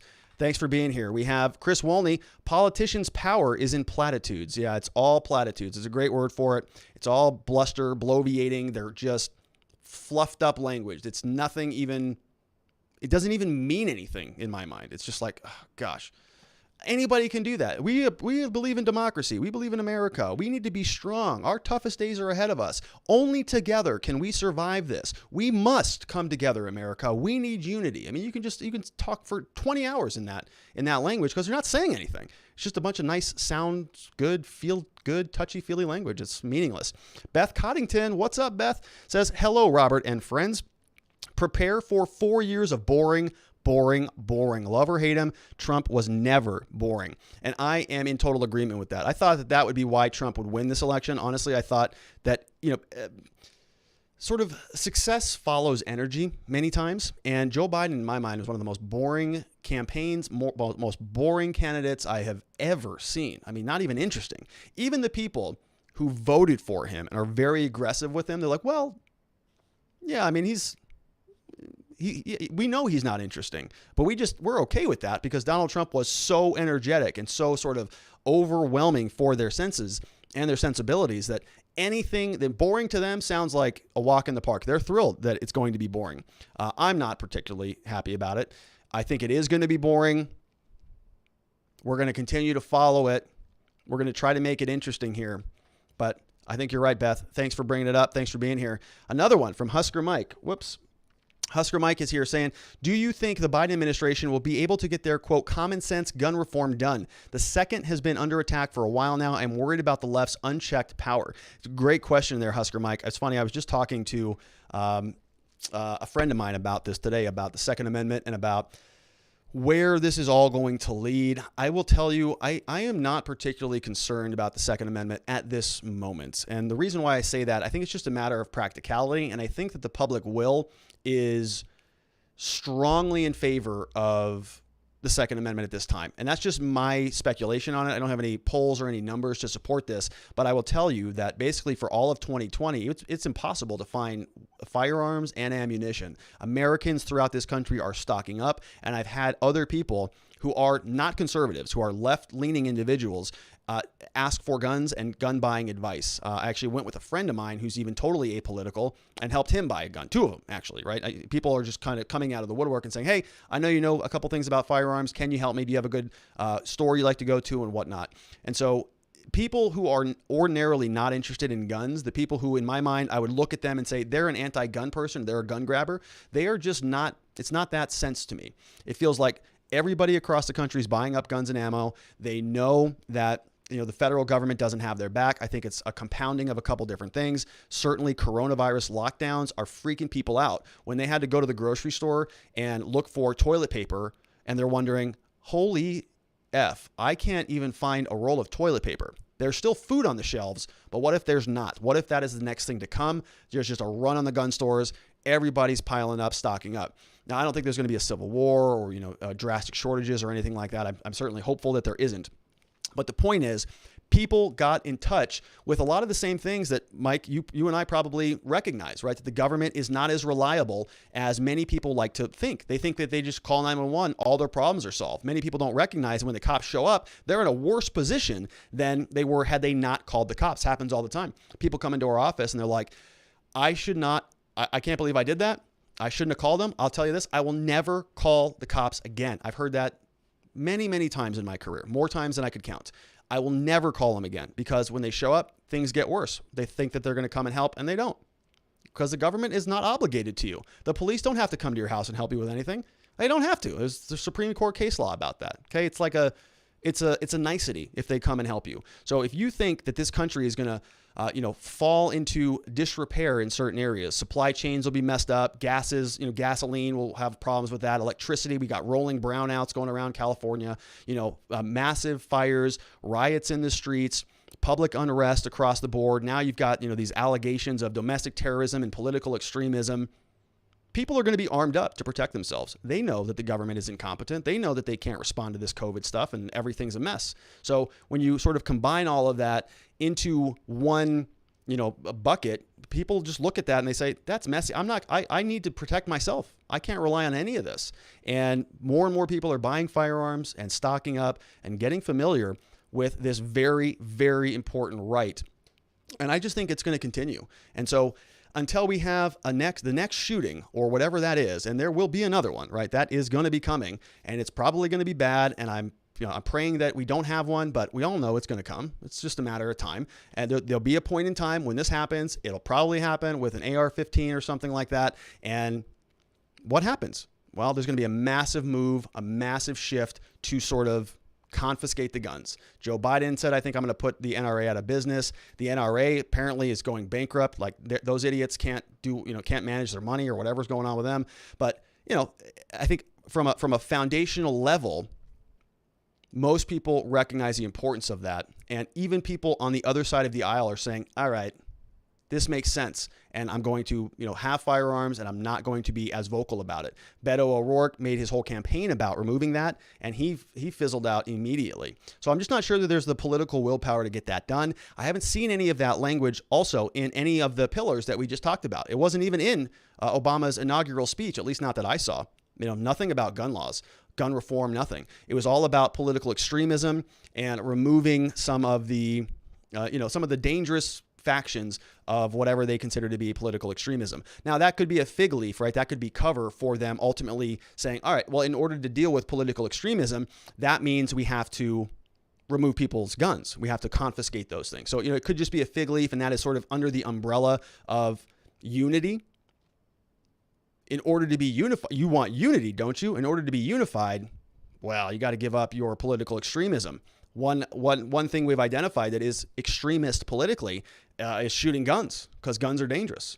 Just like language is dangerous. This is all dangerous. The government is here to help. So just give us those things. Give us your free speech. Give us your guns. Give us your money in the form of taxes. Just give us everything. We'll take care of it for you. So, it's always a concern. I think that the Second Amendment rights, just like the First Amendment rights, need an active, informed, vocal defense. And we're here to be a part of that. And it sounds like you are as well, Mike. Thank you for that very generous super chat. Very, very much appreciated, Husker Mike. Another one from Durago Sullivan says, unity equals crush dissent. Yeah, because if you are not wanting to be unified, you're a monster, aren't you? You're just somebody who hates America and you have no desire to see this country heal. So you got to come and join us. And if you don't, it's going to be pretty bad for you. Okay, this bus is leaving. Get on it or don't. Because if you're not part of Team Unity, then you're obviously part of Team Dissent. And we all know what happens to Team Dissent when you have certain people in power. Sniper Jared says unity equals do my bidding or you're a domestic terrorist. Yeah, it's sort of a preemptive disqualifier. Right? Either you're for unity or you're not. And if you're not for unity, you're a big part of the problem. Sounds like a political extremist to me. We have Sammy Elliott says the press in the White House can't still let go of Trump. They're asking more questions regarding Trump than Sleepy Joe's policies. Yeah, so buckle up for that, right? This is going to happen for a long time. I'm already seeing the headlines. They're already trying to dump all of these problems on Donald, which is fair in some extent and not fair in other things. And it's just going to be the case. Washington is everybody pointing the fingers all the time. So just get used to that. Not even surprising. Another one from Beth says, I was watching Trump take off and being greeted in Florida. I caught a little of the inauguration. I was crying, but not tears of joy. And then she's got 4 sunglasses. So Beth's going the opposite direction. We have Sandwich Man over there who was eating a sandwich, crying in the car, very happy. Beth Coddington is just crying tears of misery. And I don't think you're alone, Beth. I think you're probably in good company. Good to see you. Kenny 1B says, are the congressional serial reports a reputable source to cite for the meaning, intentions, and description of culpability and the state of mind for a criminal act described within? So, congressional serial reports, I don't know what that is. So if you're talking about, it's called legislative history. So here's a quick lesson on statutory construction. How are the statutes created in our country? Well, the first thing you're going to want to look to when you're looking for definitions or what the rules are, what the law says, is to the statute, right? The actual language. So if you want to go to, I'm not sure what type of crime you're looking for, criminal act described within. So let's say you want to talk about treason or sedition, right? You go to the federal U.S. code, you would identify what provision of the U.S. code says this is sedition, this is treason, this is theft, this is assault, this is domestic violence, this is burglary. Many of those other lower level offenses will be state law offenses. So like DUI is not going to be a federal crime. It is a federal crime on federal parks and things like that. But most DUIs are handled locally. So if you want to go look at an assault statute, because you hit somebody, you go look at the statute and it says this is what criminalizes assault. But if you want to know how they constructed that statute, how did they create it? What happened when they were discussing that? There are usually other records. That's called legislative history.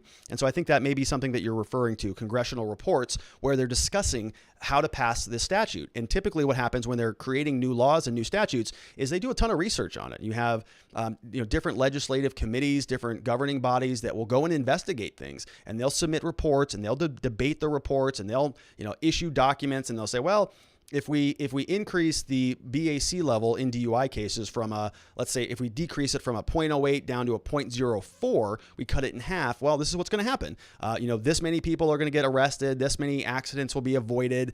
This much revenue will be generated. And these are some other reports from other countries or other states that have done this. Here's how it's worked out from them. And so they'll debate these things on the floor of the legislature. Then those records are available. So you could make an argument. Let's say you had a particular statute that you didn't like, or it was ambiguous or vague a bit, and you said, I don't think that they meant this when they wrote this into law, because a lot of our politicians, they're not lawyers, they're just sort of elected officials, and they write really bad laws that are super ambiguous. That's why we have courts that are set in place to dissect those laws and tell us how to interpret them.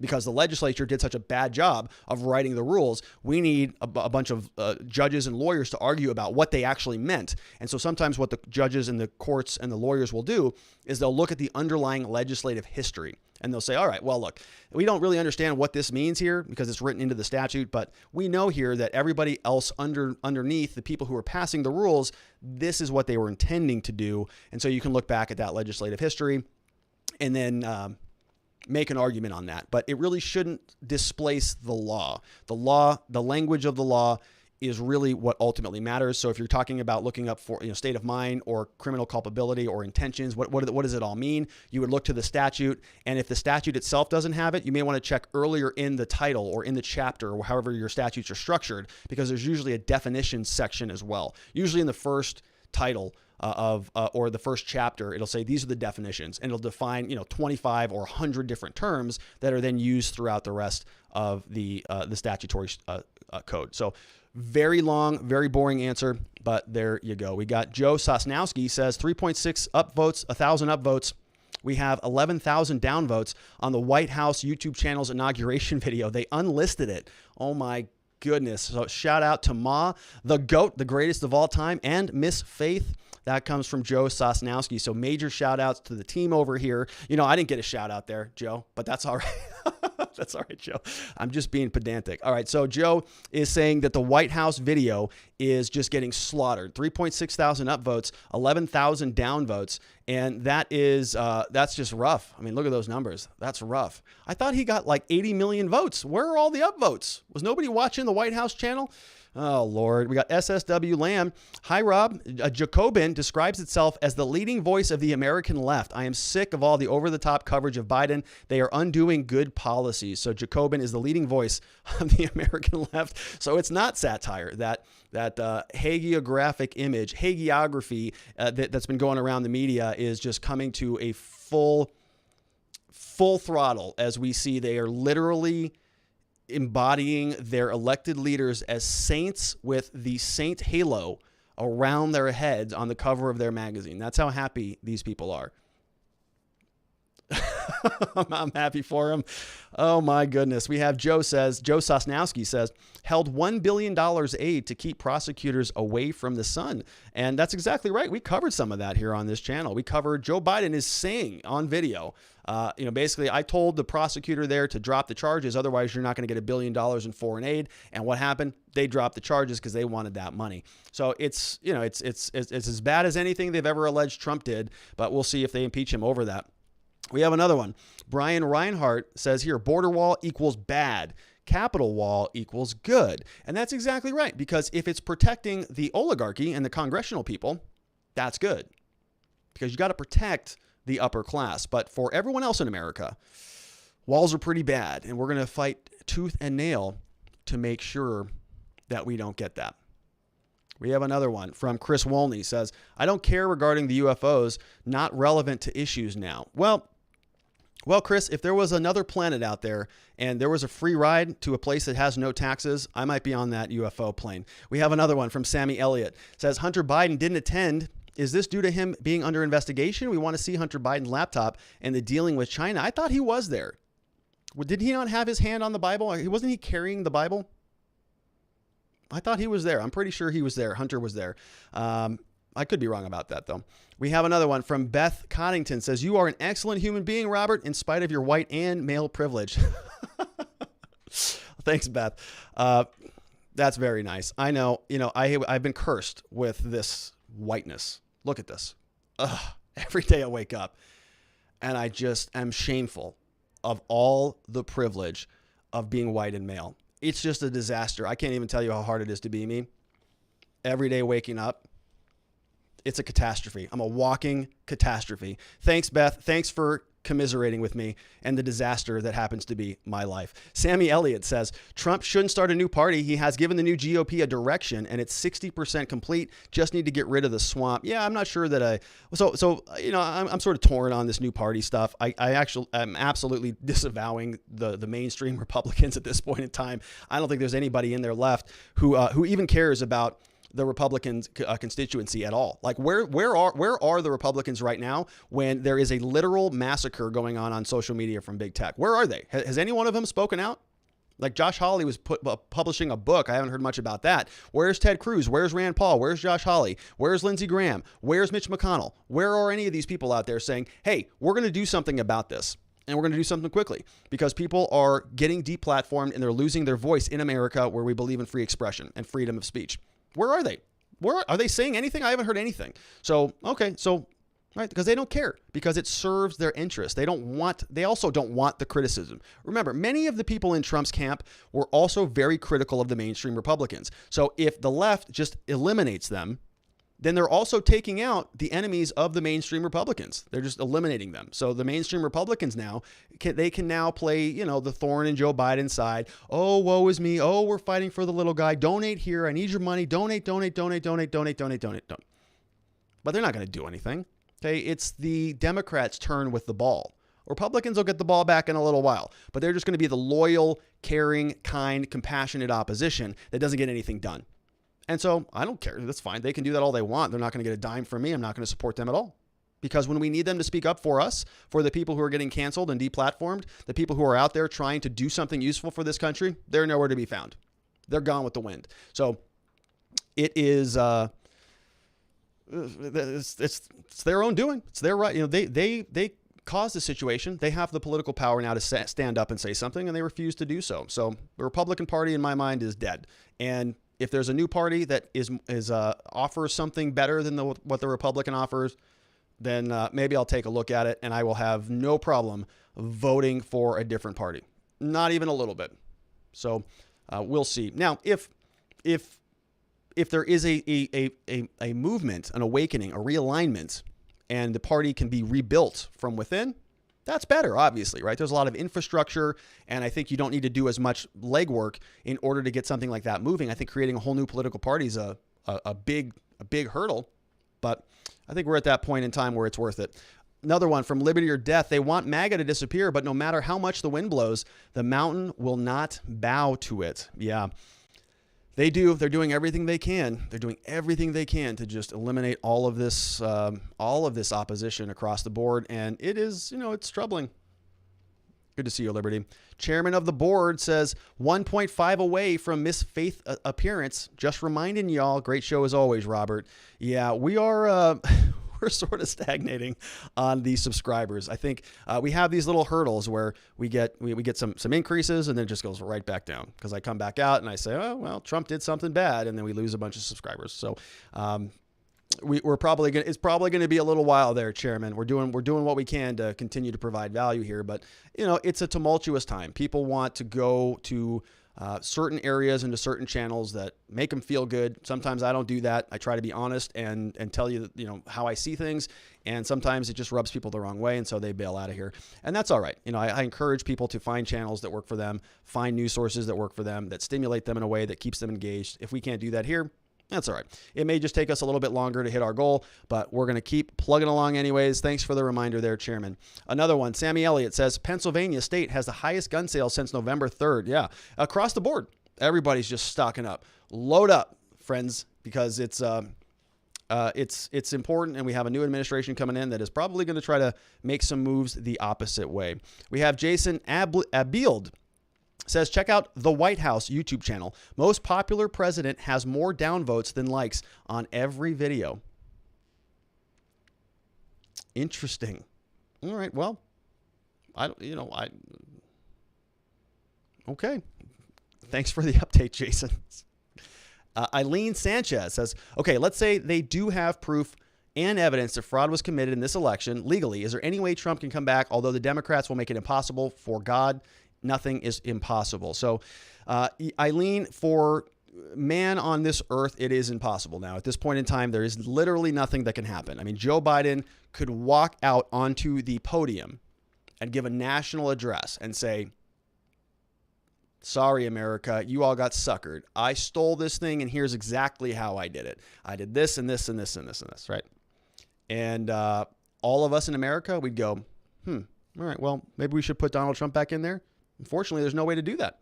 It's not possible because the only mechanism at this point in time is to amend the Constitution, which is a big hurdle. You need 2/3 of both houses and you need 3/4 of the state. You'd have to amend it and change the election rules and call for a new election. Otherwise, there's nothing you can do. Joe Biden could be impeached. The Republicans or Republicans and Democrats, if something like that happened, they could impeach him. But then you just have Kamala Harris. Could impeach her. Then you just have whoever the next person is in the presidential line of succession, or whomever the person is that they would appoint after the top two are off the list. So basically nothing you could do. Call a convention of the states to amend some of the election rules, but no, it's done. It's over right now. I know that a lot of people are looking for areas that they can still grasp and hold on to and hope for a little bit of difference. I've heard some things out there saying, well, the original date in the Constitution was a date in March. So maybe the 20th is not really the real date, and we're going to just wait to March 4th or whatever the original date in the Constitution was. And it's all not accurate, right? There's nothing that can be done. Joe Biden is the president, and that's how it's going to be for the next 4 years until we have another election. So another one from Joshua Leonard says, where are you at with the Kyle Rittenhouse case? I'm concerned of the precedent it's set in my right to defend myself. God forbid I need to. So Kyle Rittenhouse, he's sort of still in a pre-trial phase. I haven't seen much interesting out of his case lately. He's getting skewered in the media, I think, for associating with some really bad individuals. I've been very critical of his attorneys for a long time. I'm not sure if John Pierce is still with him or what Lynn Wood's involvement is. But, he was out at a bar, I think, drinking, and, he's getting criticized for that. I think he's wearing, shirts that says, inappropriate things. Basically, if Kyle Rittenhouse were our client, that would have been one of the first things I would have talked to him about, hey, you are not allowed to go party and wear shirts that have provocative statements on it, right? And if you did the first time, it should absolutely never happen again, right? As much as anything right now, he is in a battle for self-defense rule and the ability to defend yourself against intruders and people trying to harm and maim you. And he's also in the court of public opinion battle. He's got a legal battle working right now, and he's got a public court of opinion battle. And the last thing you want to do is have, an 18-year-old young man out there provoking people and making headlines and all of that type of stuff. So I don't know when his next court date is. We are following it, but it just hasn't really been much substantive at this point in time. So, the next time there is something substantive about it, if there's a plea offer taken or an evidentiary hearing scheduled or something substantive that comes out, we'll talk about it. But largely, it's just been a lot of gossip. And I think it's one of the most important cases of last year, if not the most important criminal case, because I think it implicates a lot of self-defense concerns, and I'm very curious to see how it ends up. So we'll continue to cover it, but I've just sort of transitioned away into some other areas until there's something interesting to talk about, because it's just not, it's all procedural stuff at this point in time. Chairman of the board says, Aaron Mate reporting, from what I've seen today, the FCC should consider designating MSNBC a soft porn channel for the next 4 years. Yeah, the level of journalism here is going to be very embarrassing. I remember this during the Obama years. I actually looked up an old Obama article. Maybe I'll put it on my slides for tomorrow. But I remember this specifically. I was reading an article on the New York Times that said that Joe Biden has a security concern with his Peloton. So he's moving into the White House. He likes to ride the Peloton. Him and his wife fight over it every morning. They're multimillionaires. I don't know why they just don't buy two of them or get Peloton to sponsor one, but whatever. They made up this story that they fight over it. Okay, it's great. It's fine. How cute, how romantic, how quirky and fun. Okay. So they fight over the Peloton every morning. That's neat.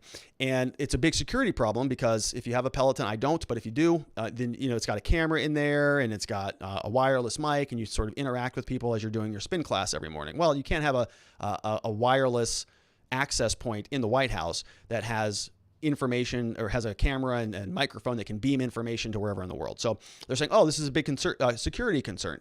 Is it really? Can you just bring a security expert in to come and rip out the microphone and the Wi-Fi card or rip out the camera and connect it somehow? Or can you have Peloton maybe make your own version of that? Do you think that Peloton might want to create a special version for the president of the country? Might be good PR for them. I don't know. But anyways, they're going to make a big hubbub about this. Well, I remember back in 2009, it was that Obama had the same issue, same exact article essentially, but it was with his BlackBerry, not a Peloton. It's copy and paste journalism. I took screenshots of both of those articles, like almost exactly 4 years apart. Obama's moving to the White House. His BlackBerry is a security concern. Biden's moving to the White House. His Peloton's a security concern. Same exact article. And you're going, did you even it's like a copy and paste journalism. Which is very fitting because it's the same thing. It's basically a copy and paste administration anyways. We have another one from Ini Biss. Says, any tips on the incoming ice age? Maybe a graph or two how 50 years of industry raised temperatures by 0.3% Celsius. We got to keep up and slow that ice down. So I don't know anything about that, but it's pretty funny. It sounds like, are we going into an ice age right now? Well, you better get out there, folks, and you better turn your lights on. Jack the temperature up in this place a little bit. Thanks, Ini. We have Miguel Char says, #1 fan. Thank you, Miguel. Appreciate you being here. Another one with a question says, the society that separates its scholars from its warriors will have its thinking done by cowards and its fighting by fools. Ooh, I like that one. The society that separates its scholars from its warriors will have its thinking done by cowards and its fighting by fools. That's a good one. I like that one. I like that one a lot. We have Chris Wolney says, Truman, only thing new is history you didn't know. Only thing new is history you didn't know. We got some serious philosophy going on this channel today. Whoa. Head spinning right now. Liberty or Death says, forced to attend an indoctrination school today, told to disavow unfavorables so you can get hired. Why would I work for someone if I need to be Peter? Yeah, this is interesting too. I think that as you see more and more of this sort of deplatforming of individuals, I've been saying this for some time, Facebook and Twitter and all of these different big tech behemoths have really been a crutch for conservatives and, free speech individuals for a long period of time. They've just been deplatformed and thrown out on their butts in the streets. And so, if there is something that comes along that breaks the stranglehold that these tech companies have over a certain political ideology, it's not necessarily a bad thing, right? They may move, they may be deplatformed for a certain period of time, but you may see a very strong movement for conservatives and free speech people and free economy persons, individuals, people who want to just engage in life, literally just want to transact business, go to restaurants, go to movies, go to sporting events. They may just say, all right, enough of this stuff, right? If you people want to live in lockdown tyranny where nobody can communicate and you have fun, okay, but sort of capitalism will respond. Capitalism will create, people will have their own, conservative, schools, restaurants, movie theaters, internet platforms, law firms, whatever. And you just do business within your confines. The world is big enough now with the power of the internet and the ability to communicate and connect with whomever you want, wherever you want. Everything's done by Zoom anyways, right? Why don't you just sort of create this like subculture of freedom loving people? You let the mask mandate, lockdown, mandatory vaccination, no scary language, no bad word people, the people who want to do all of that stuff, they can just live in their own little wheelhouse. So if you go to your school and you apply for a job and the person who says, well, I'll give you a job. How did you vote? And you just say, no, I don't need your job. I voted for this individual. This is my political ideology. I don't want a job here anyways. That's fine, because there are these other conservative sort of, free market, free economy places where they'll accept you with open arms. Right, and maybe that's a silver lining in all this. We'll see. Wolfgang Deo, wrapping up here. We got two more. Wolfgang Deo says, I already use the White House contact form a lot. Probably won't be heard. However, if they don't want to hear me, then so be it. I don't care. Well, that's healthy, Wolfgang. It's healthy, right? If they don't want to hear from you, that's all right. And then lastly, but not leastly, we have Tim McDaniel says, Trump should run as a Democrat next time. Totally blow some minds. Yeah, I think Trump used to be a Democrat anyways, right? He sort of switched parties a few times, gone back and forth here or there. So it's a good idea. I think Trump is going to continue to blow some minds for the very foreseeable future, and it will be interesting to follow along. And that's it, my friends. That's it for the Super Chats. I want to thank you so much for being here. I know things have been tumultuous, and I'm looking forward to continuing to monitor all of this stuff as we are in the middle of this transition. And I'm just grateful that I have the opportunity here to be with you and for you to join me on this as we navigate all of this together. So it's been an interesting time, right? And now today is sort of that final day where the big transition happened. Everybody around the country is sort of sighing, some in relief, some in despair, but we're going to make it through. We're all going to get through it together. And I'm looking forward to your company as we do this. So before we sign off, a couple quick things. The PowerPoint, like I said, it's not available in Discord anymore because Discord canceled us. So check it out on Locals. I would really appreciate you going over to Locals and just joining. You don't have to pay anything. Just join, because I think we have to get to 1,000 followers or whatever that is on the Locals platform before they'll allow us to have unlimited video posting and unlimited, I think, time on the videos. So right now, I think we're capped to like 10 uploads a month and something like 30 minutes and very small file sizes because it's such a new community. So I'm just encouraging you, if you can, whether you use it or not, I would just appreciate you creating an account, signing up. Like I said, I don't care about the money. You don't have to pay anything. Just get over there. That would be awesome, because we want to sort of increase our numbers. They have different tiers. So the higher number of followers you have, the more features you can unlock. And I would like to unlock them so I can start posting a lot over there. I think Locals will be the home for the foreseeable future, because I just don't think I don't think they're as inclined to cancel us as some of these other platforms are. So that would be a huge ask. I would really appreciate it. The website is watchingthewatchers.locals.com. So head on over there if you don't mind. Would really appreciate just you creating an account, following us, and then we can ask to unlock some more features so that we can provide more stuff on that channel. We are going to post the PowerPoint slides over there so you can download those as well. There's a copy of Existence Systems. There's a copy of my book. which is here, called Beginning to Winning, How to Fight Your Case and Succeed in the Criminal Justice System. So you can get a copy of that for free. You can get a copy of all the impeachment documents as well. We got one more straggling super chat coming in from SSW Lamb. Says, the mainstream media are leftist propaganda machines. I thought U.S. emissions were lower since leaving the Paris Agreement. It makes no sense to join. It does if you are a virtue signaling individual. If you want to be a part of the team that is solving climate change, even though it doesn't really do much of anything and it feels good, well, for some people, that is enough. But I would agree with you that the mainstream media are largely propaganda organizations. I think it's just a reality at this point in time. It's very hard to find an objective journalist, which is why we are so grateful that you are here with us, where we're trying to not just be a propaganda arm. We are, I've got my political biases, there's no question about that, but I am also trying to analyze things, offer a little bit of a steel man, straw man, just sort of dissect some of the issues in a way that is a little bit more robust, a little bit more comprehensive, a little bit more of a deeper dive so that you can come to your own conclusions about this. The mainstream media doesn't want that to happen at all. All right, they don't like you leaving their bubble. And we have a number of examples of that, which is just another reason, SSW Lamb, for me to thank you for your support and to invite you to come on over to Locals and join that forum. There's a lot of other good thinkers there, and their platform is growing. I think they're going to be offering live streaming soon. I heard it was going to be by some point in this year. I just don't know exactly when. So it's maturing. Sort of a lot of people I follow are over there. And it's just an all around sort of a good place to be. Nice people over there. So please go check that out. And then that's it. Anything else that I'm missing? I would appreciate a like, a thumbs up on this video. I would like a subscribe if you're not already a subscriber. We go live every day at this time, and we have a lot of fun. We're going to be talking a lot about this new administration. We're going to be holding them accountable. We want you to join us for that. One last thing. We are a law firm. That's my day job. Got an awesome team of people here who love to help good people charged with crimes navigate through the justice system so that we can help them find safety, clarity, and hope in their lives and, of course, in their cases. We'd be very honored if you trusted us enough to send a referral our direction. We'll take very good care of them. They will leave in a better position.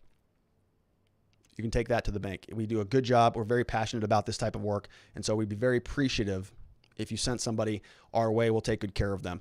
Other than that, my friends, that's it from me. We will be right back here, same time, same place tomorrow. It's 5 p.m. Arizona time, which is Mountain Time currently. 4 p.m. in California on the West Coast. We've got 6 p.m. Central over there in Texas, 7 p.m. on the East Coast. Want to make sure that you are all here and with us because we're just getting started, folks. Just getting started on this channel.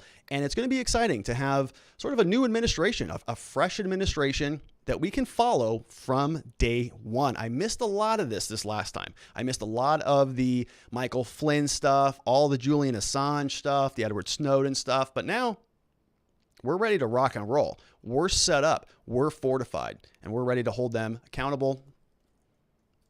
And we're glad that you're with us on that journey. Everybody sleep well. Have a wonderful night. I'll see you back here tomorrow. Bye-bye.